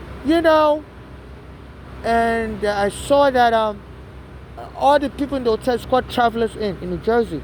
So I don't know why this Trump's friend Kosmatidis, the radio guy, was saying Dirty Red, New Jersey, said they had a caller called Dirty. Whose name is called Dirty Red? That's not the name they call Americans. So normally when people call radio stations, they I was listening to WABC 770 around 1 a.m. today, September 23rd, 2025. I was listening to WABC radio, and somebody called saying on that radio, I left it on a chair, and said their name is Dirty Red from New Jersey, So I've been watching my pen since yesterday. I'm like, my pen is getting a little dirty. I need to change it. That was yesterday. And all of a sudden, I'm under the FBI satellite surveillance, since I came into the country in 2000 with my mother and they arrested my JFK. I finally got my green card in 2008. But Cash Martinez is friends with Trump, and they said the U.S. law enforcement uses um, all kinds of torture, like through the radio. They did it to the Guantanamo prisoners. They were playing country music while the Guantanamo prisoners were in prison, and a lot of them started developing country accents, and some of them sued that they were forcing them to learn American English by playing country music 24/7, and these prisoners from Afghanistan started speaking with a southern accent, like the southern side of the country. So they were saying that that's torture, that they did that to the black Americans, would beat them up to learn English. You know, when it came from Africa during the slave trade. And so so they were suing. So they tortured me through the radio also.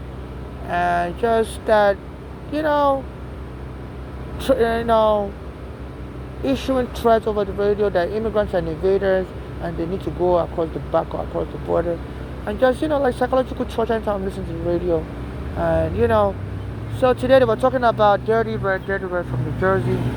So now I remember I was in my hotel room at the time they were getting ready Trump was getting ready to illegally dismiss the Ariganas case by not filing it and pretending everybody in the Justice Department forgot to file it. So I was sleeping in my hotel room in New Jersey. I normally go there. I would spend like 5 days or 3 days in New Jersey and 4 days in New York. So I would rent a hotel room there, Travelers Inn in Egg Harbor. So I fell asleep and I woke up. I was surrounded by doodles swimming all over me. And I went back to sleep again. I was like, this is a bad dream. And then I was still feeling the water, the doodle swimming around me. And I woke up again. I was like, oh my goodness, I'm surrounded by doodle, and the electricity and stuff could have electrocuted me to death. So I made my way. I swam through the doodle, walked through it and stuff to open the door. And I came out of the hotel and I saw on the street a lot of people from that hotel were positioned on the street, and there was a little much more. The doodle water wasn't so much on the street. It was just in the hotel. They opened up the sewage tank and released it to my room, and doodle was just pouring from the toilet bowl, from everywhere, from the shower, and I was swimming in doodle, In 2019, they were just trying to gross me out because I used to criticize Trump back then, and they were just terrorizing me everywhere. I believe Chris may have been the governor there or some Republican in New Jersey. I see that Trump, maybe the mayor of Egg Harbor. I don't know who set me up like that because they used to harass me in that Jersey, hire people to punch me when I called 911. They wouldn't help me to tell me, nobody likes you either. You need to go to where you came from. The police would make fun of me and like that. I'm a Nigerian, So in that 2019, they would try to drown me and electrocute me to death, So I was recording it with my phone as I was swimming in the doodle water, and some of my phones fell into the doodle water. My iPhone fell into the doodle water. Oh, some other phones fell into the doodle water, and they all went dead. But for some reason, my iPhone, I bored, fell into the doodle water, and was still recording. Every other phone, I had multiple phones. I was just swimming through the water. I was like, this is disgusting. Oh my goodness, this Trump administration, I think they have a hand in this. I don't know what is going on. And all of those phones, even though some of them were falling from my hand into the water, I would pick them up, put them back in my pocket. Because it was still raining. And only the iPhone survived the sewer. I was recording everything. I said, I'm going to post this worldwide.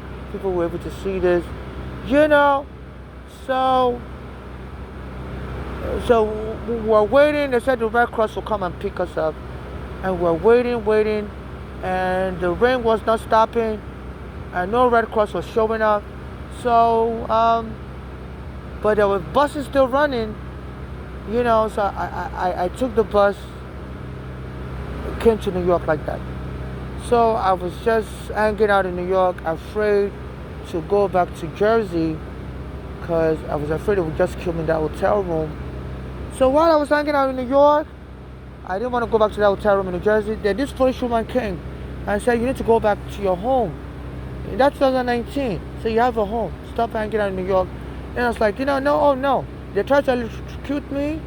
So I stayed here in New York. I was afraid to go back to New Jersey because I didn't want them to electrocute me, to be flooding my room with water, doo-doo water. And I woke up drowning in doo-doo water. So I was like, oh, absolutely not. And that woman was like, she was like a police woman, and said, you need to stop being in New York, go back to your home, you have a home somewhere. So I was recording as I was leaving. I said, then soon after that, I heard my father was killed. About that time, he went to get injection at the same hospital. They said he's been going there for years, which would make sense. So at the time, my mother called the NYPD terrorist on national TV, WB11. My father was getting injection, and now Bernard Kerik was the Homeland Security chief, so they decided to find every weakness they can use to terrorize me and my mother, and they set their eye on my father. And then Trump tried to run me over in 2014, thereabout, with his car in front of his mansion, and then he boasted that he could shoot somebody from Manhattan and still win the election, and everything is already, and Hillary started complaining that the Russians have fixed the election, and then Obama ordered Trump to surrender the FBI to investigate him, and Trump wouldn't surrender the computer. Even there was a special prosecutor to see if he was communicating with Moscow. But he claims he wasn't communicating with Moscow. But the special prosecutor said he's not suffering Alzheimer's. He doesn't want to be testifying anymore. I don't know if he's afraid for his life. His family said he's suffering from Alzheimer's.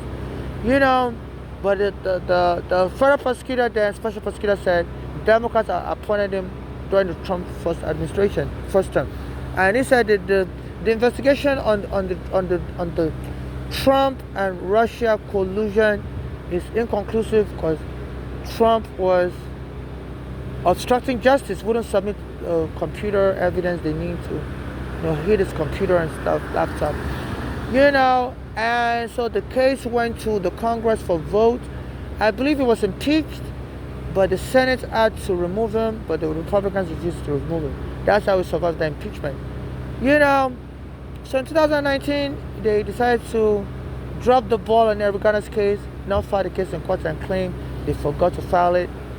And at that time, they killed my father also in 2019. They said my father went to the hospital and somebody shot him with a bad injection and he fell into coma, and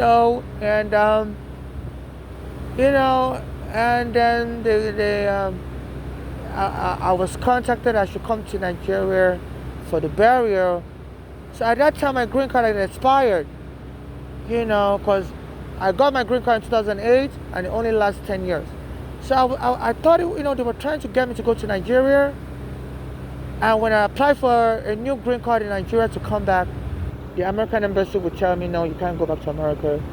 You're a troublemaker or something. And just to cover up the Eric Garner's case, so I won't be able to come back, and nobody would give a care of the world where I'm at. So I guess that's why they killed my father. And so my father's family in Nigeria, so I contacted them. I'm like, please, I need to renew my green card and stuff. Don't bury him right away. I believe his death is suspicious. I want an autopsy to what kind of injection they gave him. I said, can you delay the burial? And they went and buried him right away. They didn't wait for me to renew my green card, so I couldn't go. So I guess when they noticed I didn't go, so I'll be trapped in Nigeria.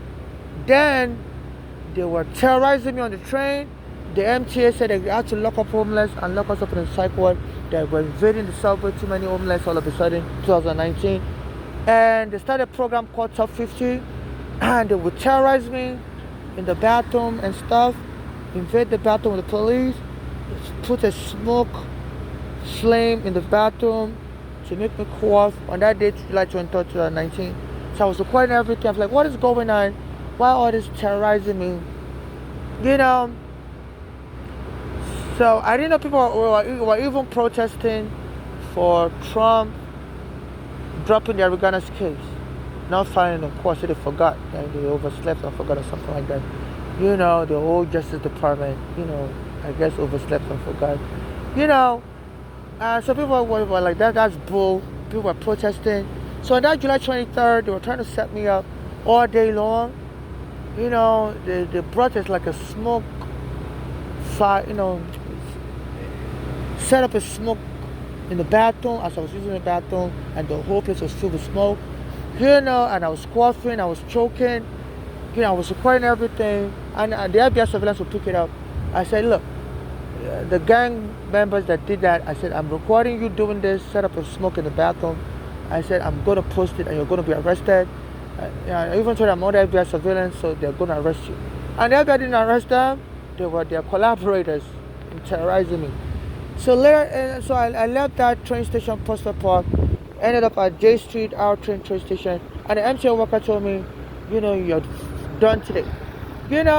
So I started recording the MTA worker and walked away.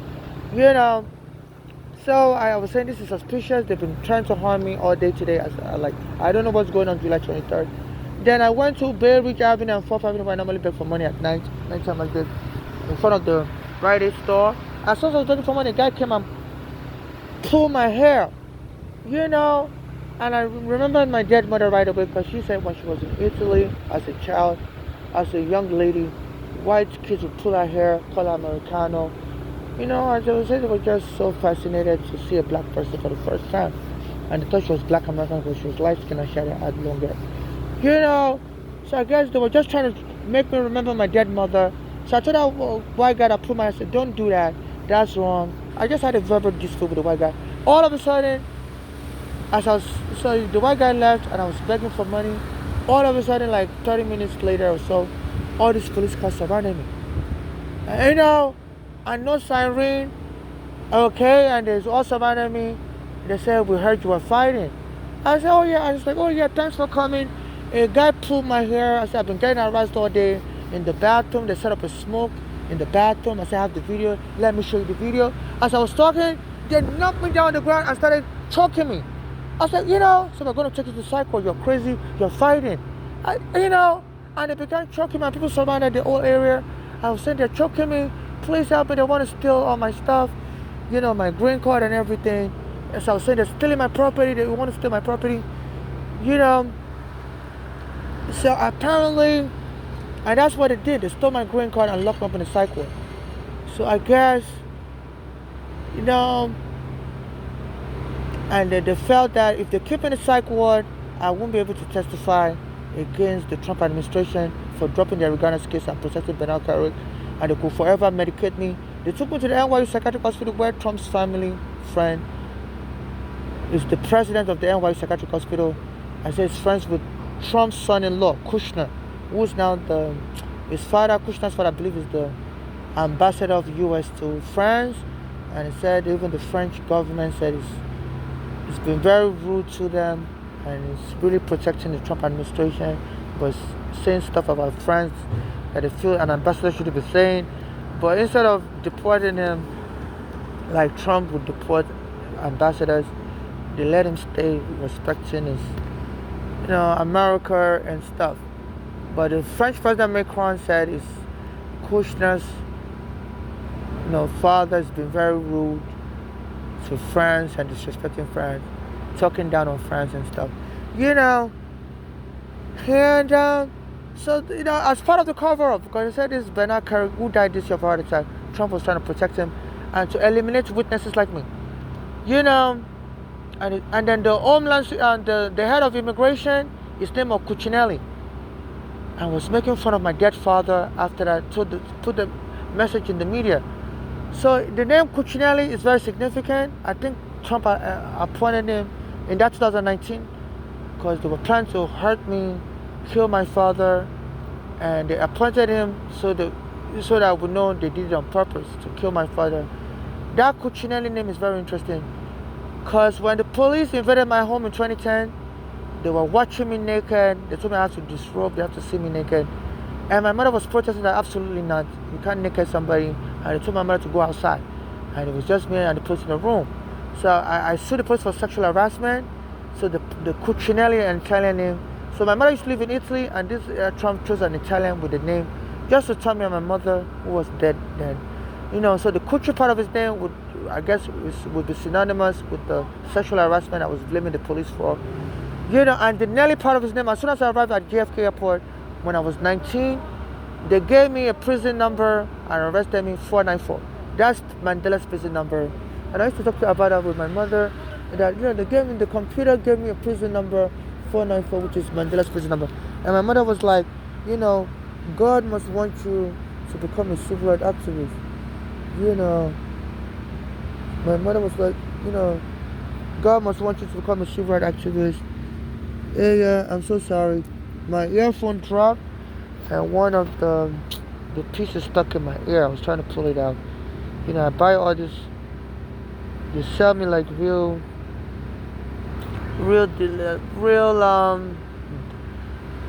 dilapidated stuff at the store, and they treat me very bad. And as soon as I put it in my ear, it's with the sludge in my earlobe, inside my ear drum and stuff. So I guess, you know, and I'm afraid to go to the hospital to pull it out. I must have so many of this stuck in my ear. Sometimes I don't even hear properly.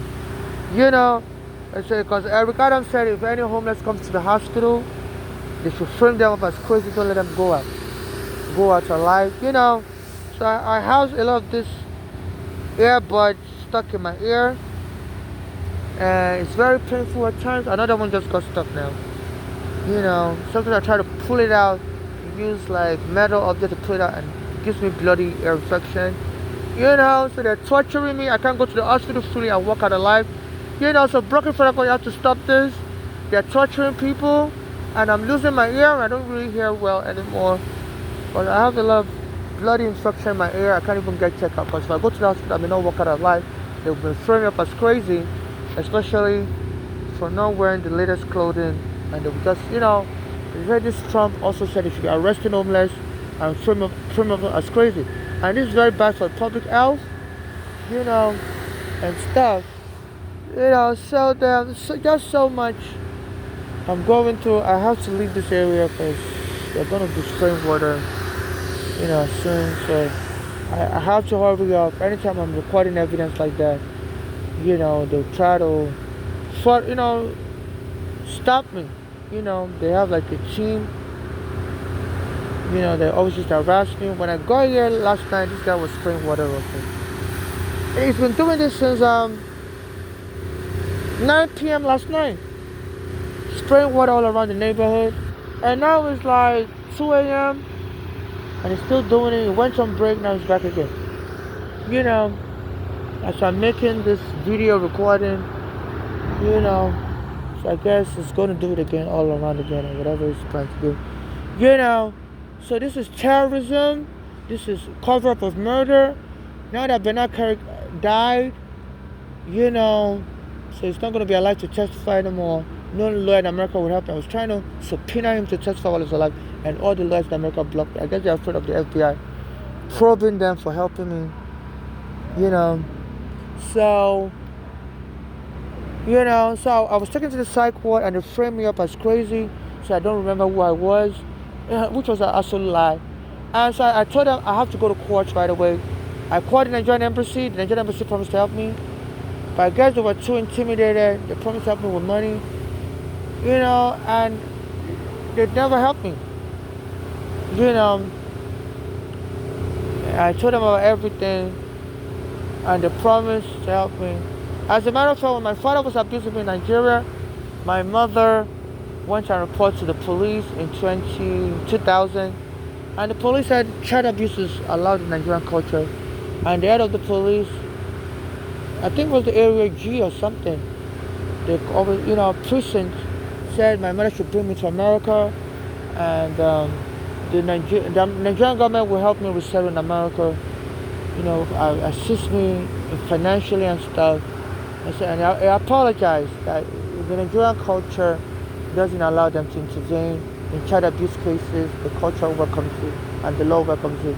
They say, you know, but the Nigerian government, cases like mine, the Nigerian government will resettle me in America. You know, and when I got here, I was arrested at JFK. My mother went to the Nigerian embassy, and they've never helped me in the past 25 years. So I'm trying to sue them for human trafficking and for obstructing justice, not helping me either.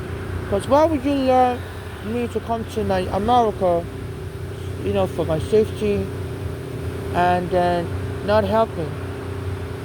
So I've been getting threatened. I'm going to be set up in the bathroom. They're going to invade the bathroom one more time and kill me, claim I'm using drugs in the bathroom.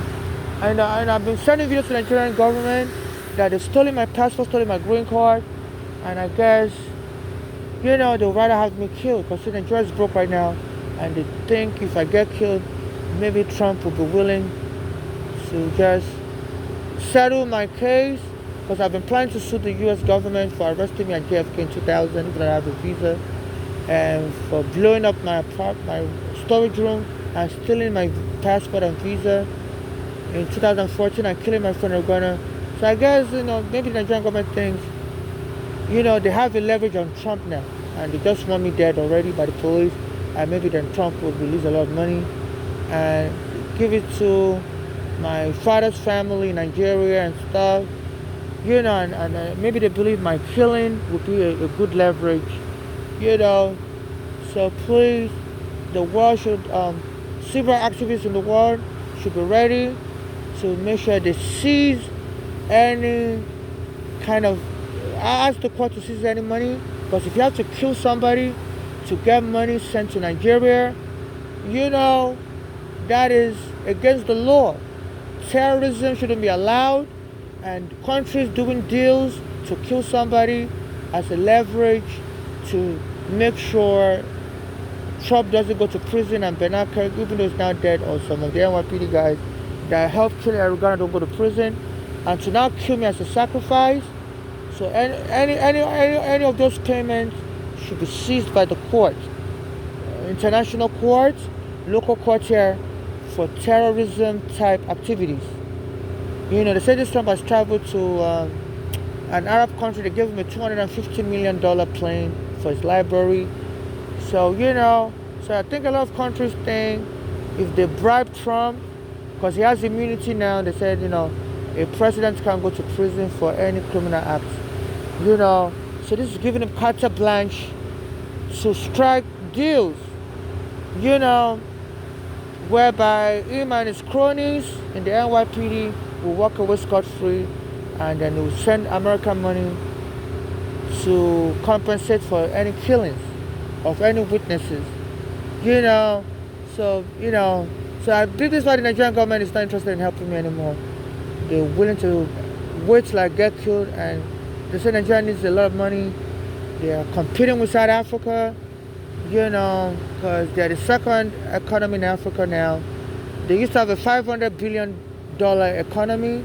They want to have a $1 trillion economy, and they need all the money from the US to shore up their GDP.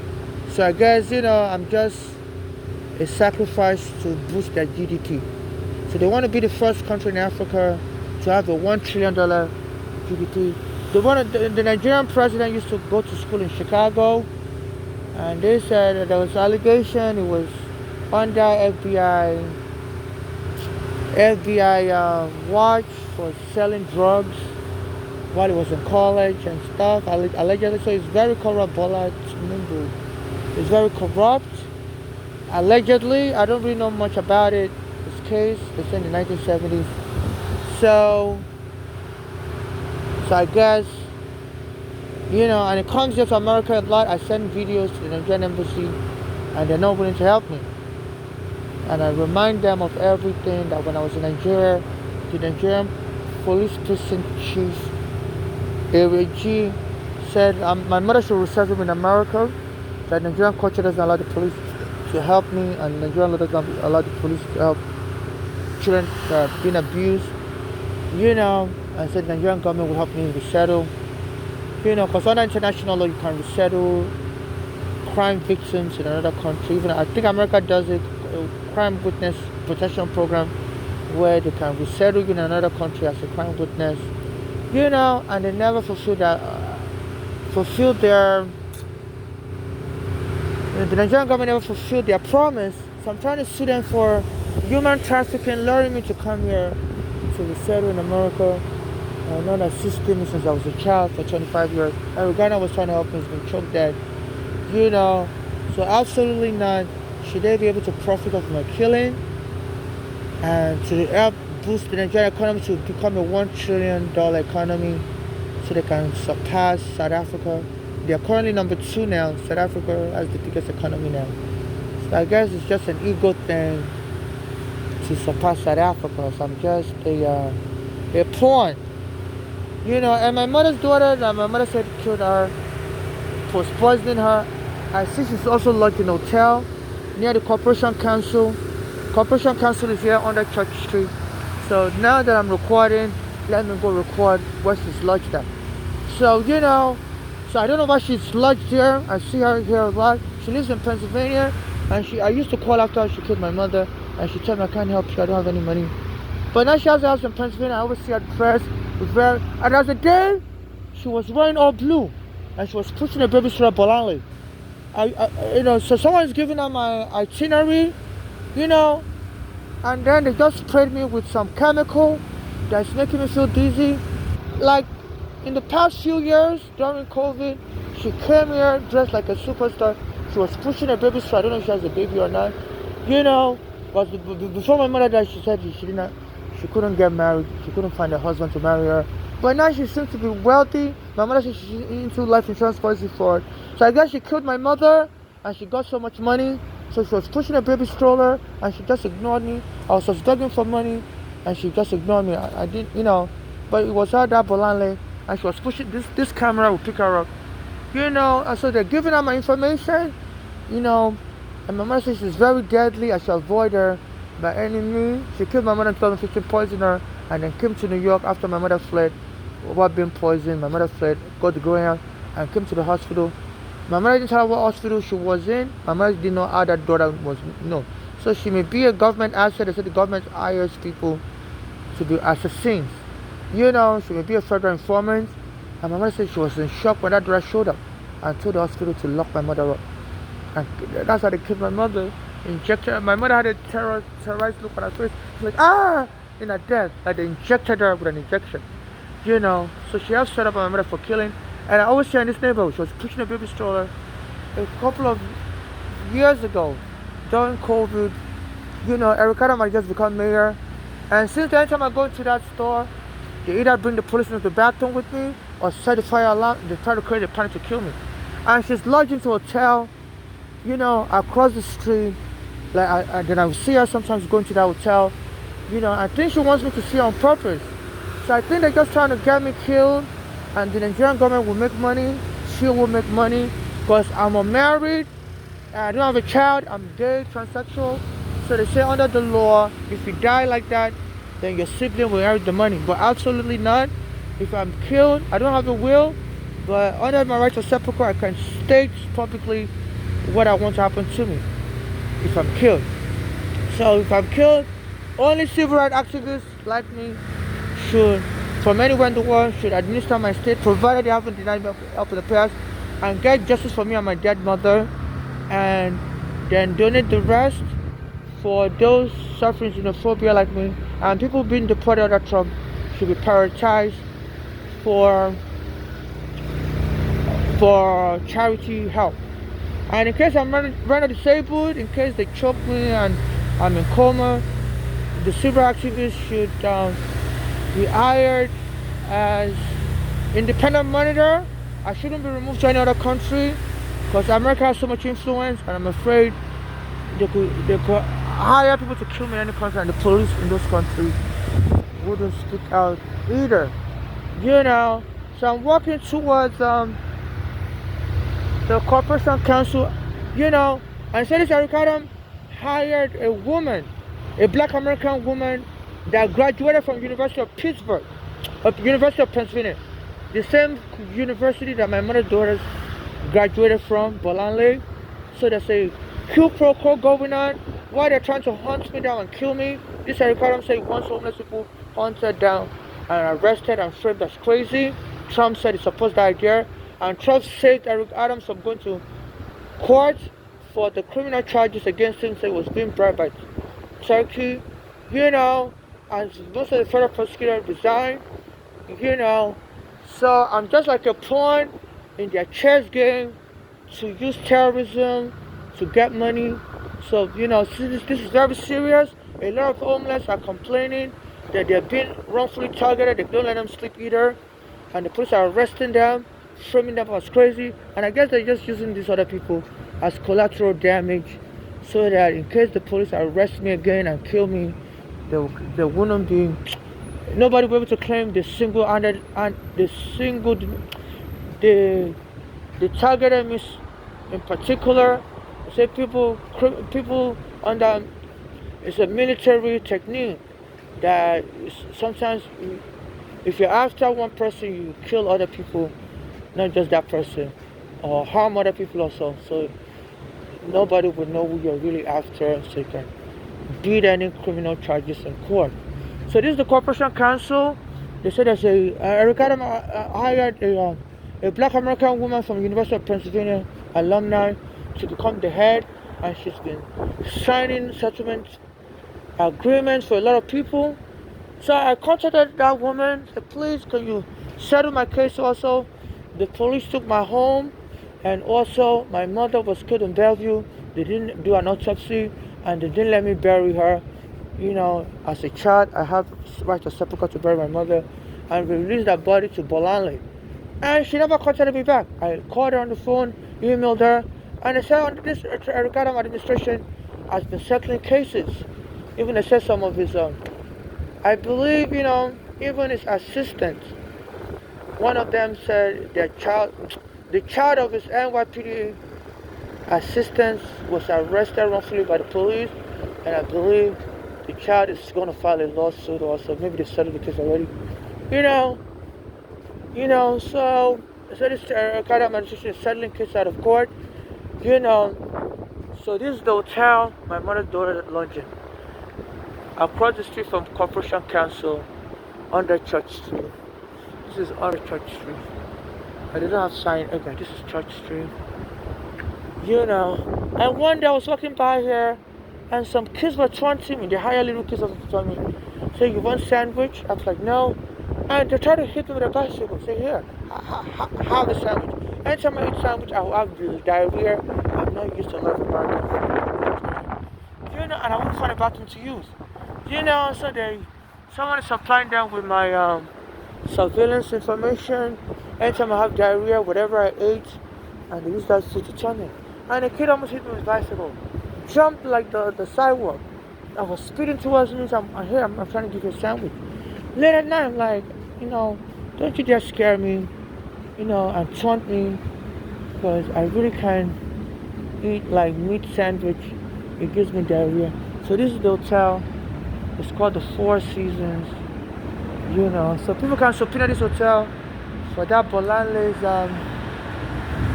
information. Who's paying a hotel bill, or shall we scrutinize that money? And I come around this area a lot to beg for money, and I will see her walk past me. Who don't give me money? And it's like they're just trolling me. And across the street under Church Street is the Corporation Counsel, where the city of New York pays money to people or their family member that suffers abuse or get killed by the police. And they have the Civilian Complaint Review Board here also. I've been trying to report the police, and as soon as I got and became mayor, I came here. They say you can file papers in person, and I came here, they wouldn't let me in. They told me, no, we're not going to let you in. You have to call us over the phone. They said I didn't have a photo ID. I said, yeah, the police arrested me in 2019, stole all my ID. That's why I don't have photo ID. They said, you have to call us over the phone. And when I call them over the phone, they don't help me either. When I send them videos on Instagram, they don't help me. The CCRB and the Corporation Counsel, they don't help me, but they're helping every other person. If one of their workers who's a Nigerian said they used to treat him like a slave for being Nigerian, suing them, I contacted his lawyer also, wouldn't help him. So it's like some people, so there's some people with, with a higher political clout suppressing my justice. They said poor people have no rights in America or in the world even.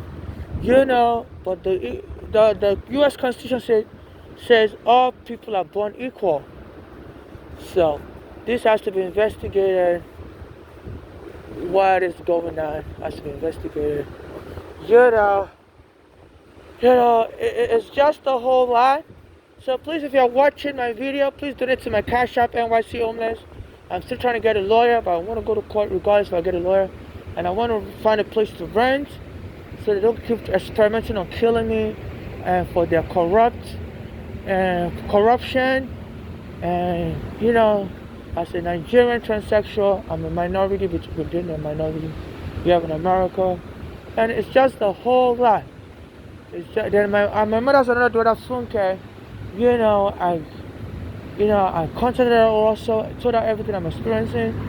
And my mother said that daughter is married to a guy whose family lives here in America since the 1980s or 90s in New Jersey, and said they're rich. And so I contacted her Funke and I asked her, please, could you have somebody borrow me money from your husband's family? And she was like, they don't have money either. And she always asked me, so where do you normally sleep? I said, I sleep on the street. She said, what address exactly? I was like, why would you want to know where I said, if I'm sleeping on the street, I just choose any street. She said, what street? I was like, that doesn't matter. Then soon after I saw her in America, she was dressed very nice, and she was doing this to me. Like she was doing a witchcraft spell. So I guess they're trying to remove me to Nigeria, where I could be killed. Then my mother said that Funke tried to kill me as a baby, because she was mad that my father is different from her father. She's older than me. Our father is rich, and she was mad that my mother didn't stay with her father. And tried to throw me out of the window as a baby. So my mother called the police to arrest her. But our father's family bailed her out, and so they didn't, said child abuse is allowed in Nigerian culture, so the police don't go ahead and prosecute her. So I've been suffering. So then, and the Nigerian police, after my father was abusing me, so told my mother to resettle me in America, and the Nigerian government will help me. And since my mother brought me 25 years old now, they haven't helped me with anything. So please, this is very serious. And people like Uganda try to help me. I told the Nigerian embassy about it, and they still wouldn't help me. So I'm being used as a pawn in this enrichment game, and it's a shame the U.S. Congress. I sent them videos from their congressmen, like Cory Booker. None of them seem interested, and they all claim they are all concerned about Trump's corruption. So that's kind of interesting. And also this Jumaane Williams is a public advocate. He's been arrested by ICE for marching for immigrants. And I send him videos on Instagram all the time. So that's interesting that they don't respond to me. I don't know if they're afraid. Maybe through my surveillance, the FBI may have people that will tell them, maybe told them not to respond to me on Instagram or whatever. Because I was banned by Instagram during the COVID. The Instagram told me I have to take my face mask off and take a picture of my face in public and send it to them to prove I'm really who I am. But I felt they were just luring me to get deported, because under the COVID rule, you can't walk around without a mask. And they had the internet police that would, especially I'm under FBI surveillance, and that could get me deported for violating the law in America. And also, I have facial hair. I don't feel comfortable showing my face. Unless in very extreme situations. So because of that, I didn't send them a picture of my bare face. But they still let me log in after that. So I don't know if they're just setting me up to see what. If I oh, that's a rat running around this neighborhood. I don't know if they're just setting me up to wait till I get any assistance through Instagram, and then sue to take the assistance. But under the Gender Violence Act, you can't, and Disability Act, I have gender dysmorphia, I have facial hair, I'm trying to become a woman. And you can't force me to show my face, especially when I've not fully gotten laser to remove my facial hair, so I'm allowed to cover up my any form of blemishes. I mean, emasculate me, because sometimes people call us transsexuals men, so you have to remain as feminine as possible, you know, so you get all the right type of cosmetic surgery and stuff, laser treatment and stuff to remove all the facial hair. You know, so it's been 2 hours and it's so much more evidence, but it's kind of suspicious that a Nigerian lawyer, his name is Pastor Ike, working for the Corporation Council, was telling me to reconnect with my father quickly, so I should do it very quick, and was telling me my mother could die of a heart attack soon. And at that time, my mother said her daughter was moving with a suspicious gang, and it seems that her daughter was a government informant, and my mother said the daughter was poisoning her food. And this Nigerian lawyer, who's a pastor, was able to predict everything that would happen. So either he's a really special child of God, that God is showing him everything that will happen, or somebody is telling him all this stuff. And everything he said happened. My mother died of a heart problem. My mother said her daughter was poisoning her. And then my father also was killed. And I guess they were planning to kill him all along. And because Trump tried to run me over with his car and said he could shoot somebody from Manhattan and nobody would know it's him, and he would still win the election. At that time, Trump's friend Bernard Carrick was taunting my mother also, said some people are losers, they live in the basement from their child. After my mother called the NYPD terrorists, Bernard Carrick used to work for the NYPD and was the Homeland Security Chief in 2010. So everything seems to be connecting, but as a poor immigrant in America, even the U.S. Congress don't want to take up the case. I guess they're afraid of the liability charges. But this Trump, they say in his private life, is out to file bankruptcy due to bad decision making. And now since the Republicans had him in power, I guess the Congress would try to just cover this up to avoid damages, liabilities, and this is against international law to cover up a crime. So I want the Congress to investigate this, and the court to stop this Eric Adams. At the very least, like the federal prosecutors started resigning when Trump asked them to drop the Eric Adams case. So please, and there's another important stuff. So in 2020, after they had arrested me, tried to choke me dead in 2019, and they were invading any bathroom I would use with the police. I used to go use the bathroom and around 2015. I used to go use the bathroom in Quad Street near Eric Adams' office. He was the borough president of Brooklyn. And the police would invade the bathroom and kick me out. They were just trying to kill me, so that I wouldn't be alive to testify against the Eric Garner killer and Bernard Carrick. So anytime they invade the bathroom on Quad Street in the through line, the women's bathroom I normally use for customers, the bathroom for customers. So they would chase me out of the bathroom, and I'll go across the street in front of Eric Adams' office, and I'll say, New York needs to tolerate immigrants. I would say in Ohio, a Nigerian just became mayor. I say in Iowa, they're allowing undocumented immigrants to have driver's license. I said New York needs to emulate that. And then soon after that, the police arrested me on Bay Ridge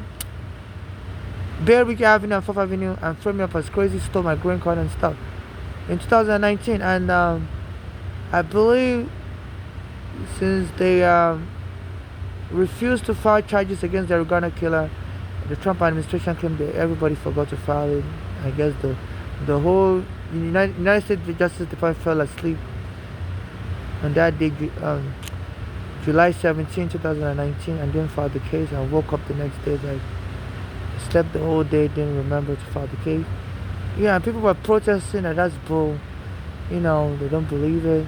So on July 23rd, 2019, they came and choked me and locked me up in the psych ward. And he said I wasn't the only person choked. There was another Eric Garner friend that was choked that day on July 23rd, 2019. And the number 23 is also important because I used to go to a Black American church, and the pastor said 2 plus 3 equals 5, and God, like the number 5 is a favorable number of, it's a number of favor from God. That anything you do on the 5th will be successful. Anything you do on the 8th will be successful. My birthday is July 8th, and the kid at Ghana on July 17th. 1 plus 7 is 8. So I believe through the FBI surveillance of me, they were able to, you know, commit terroristic acts against my friend Eric Garner, against me, and just taunt me without information. And thinking, even if I try to tell people, people would think I'm crazy. And this Trump said they should be locking up of homeless as crazy. Eric Garner said they should be locking up homeless as crazy. I believe this is a continuance of their cover-up of the crime. And this Eric Garner decided to taunt me. Because I used to go in front of his office. I entered the NYPD were arresting me. You know, I used to go in front of his office and say, look, New York needs to tolerate foreign immigrants. I was saying Ohio and Nigerian just became mayor. I say in Iowa, they're letting undocumented immigrants have driver's license. And then, after the police choked me on July 23, 2019, a few weeks later, on January 20, 2020, even though there was COVID and I was shut down, there was COVID, Eric Garner went to Apollo Theater in Harlem and was making fun of my statement and using it to diss me. And I was saying, you go back to Ohio. You go to your Ohio, New York will not welcome you outsiders, so we're not going to tolerate your speech. You know, so you're trying to get us to accept you and your speech. They say, you know, New York is for real New Yorkers. And back then also, they used to taunt me. If I use the bathroom, they'll put, especially in Manhattan, I used to go to the 14th Street A train station to use the bathroom, and they put a graffiti that said "Die Soon Poser." So sometimes people make fun of my name that I speak with a fake American accent, that, you know, I have a Nigerian accent mixed with an American accent, you know. So I've lived in America for many, many years, so, you know, and so they make fun of me and say I speak with a fake American accent. You know, I try to get people to understand what I'm saying, you know, and nobody should be harassed for their national origin. And just because I'm a Nigerian, you know, doesn't mean, you know, you should make fun of my accent and stuff. It's called discrimination based on national origin, you know. Everyone should have freedom of speech. And this Eric Garner was taunting me, saying, no, we're not going to tolerate your speech. You outsiders, go back to your Ohio, go back to your Iowa.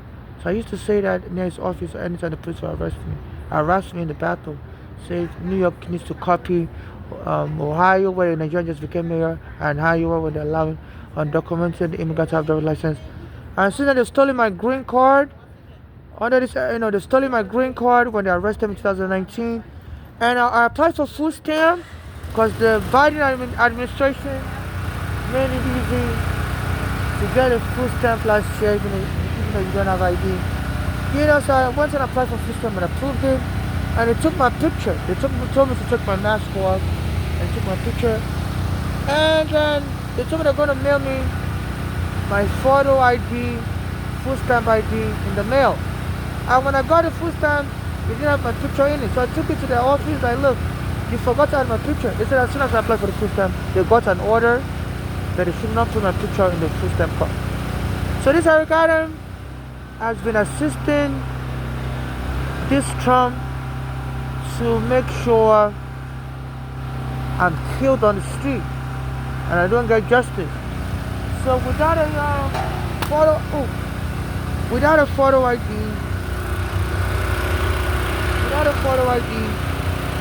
I can't go back to work. As an old method where I normally make close to $30,000 a year, and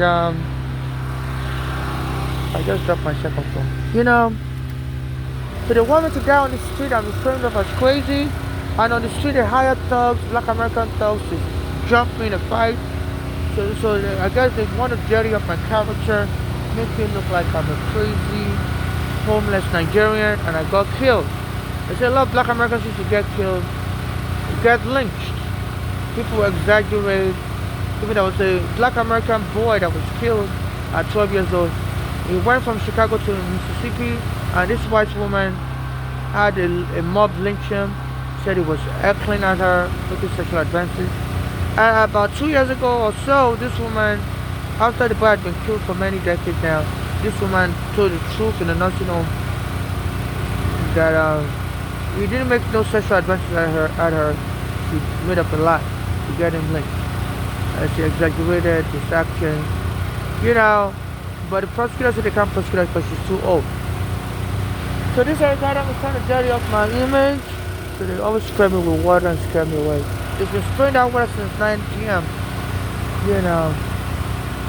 Thereabout, and it's like almost 3 a.m. right now.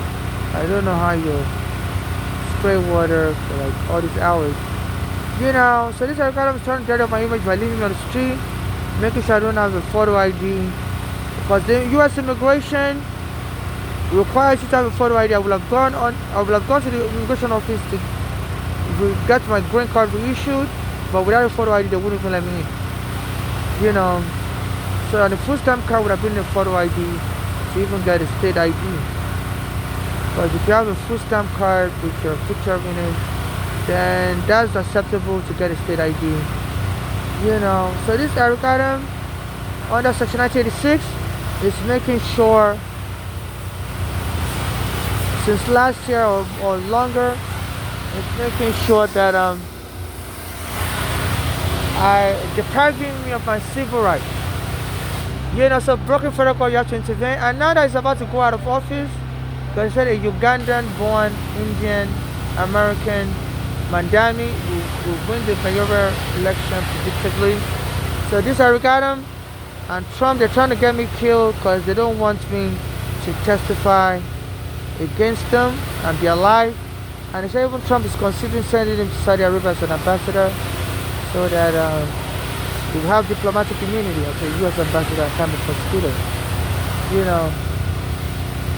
So that's just my assumption on why Trump has been insinuated in the media, and Eric Adams won't confirm or deny it. So this is absolutely disgusting. But because expressing provocations and stuff, and anytime I'm trying to record evidence, I'll get photographs. I know they were going to eventually. They've been spraying down water since 9 p.m. Let me just pack up the room. So I won't be able to record any further because they're trying to spray me with water everywhere I go. It's an act of provocation.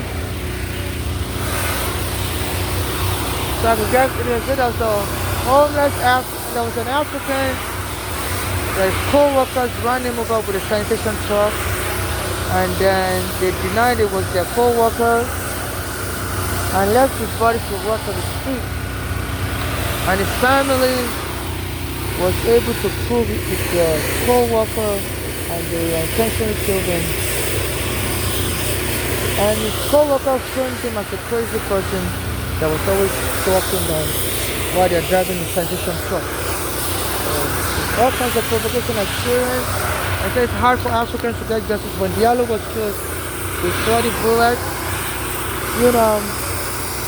the police officer walked away scot-free. That killed Diallo with 40 bullets. They said it's hard for Africans to get justice. Especially my mother is dead, my father is dead.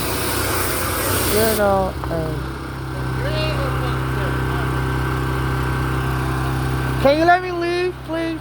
I'm gonna power wash over here. Yeah, but you should give me time to leave. I'm about to leave. Please.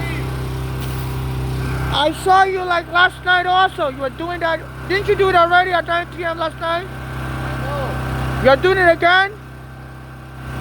Again because I left some gum. Oh, so wow. Double the trouble right there. You could have done that last night before I got here. I met you doing this last night, now you're back again. Double the trouble again. Just let me leave.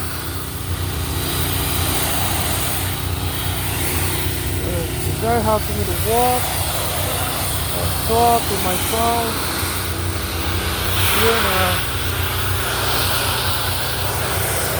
And it's beautiful place all around here. As I was trying to get to the Target store, my stuff almost tripped over its hole and fall. And that's why they do. They sell like booby traps from everywhere I go. If I frequent an area, they start leaving speed bumps on the road. Hit my tires, and sometimes my tire will cut off. And I will need money to buy a new car. I used to use a stroller, but the governor banned people from having strollers getting out of the car in New York subway. And they call the police on me everywhere for having a stroller. You know, it just makes me walk. So please donate to my cash app if you're watching this video. NYC Homeless, and denying people justice because they are poor. This needs to be taken into account by the court. I need the Program Federal Court to issue an order to stop the Trump administration from continuing their criminal efforts to kill me or to remove me, to in furtherance of their quid pro quo and cover-up of murders like that of Eric Garner. And so the court and the U.S. Supreme Court has to be aware that they can't allow terroristic acts that was started before Trump became president to be furthered by his presidency.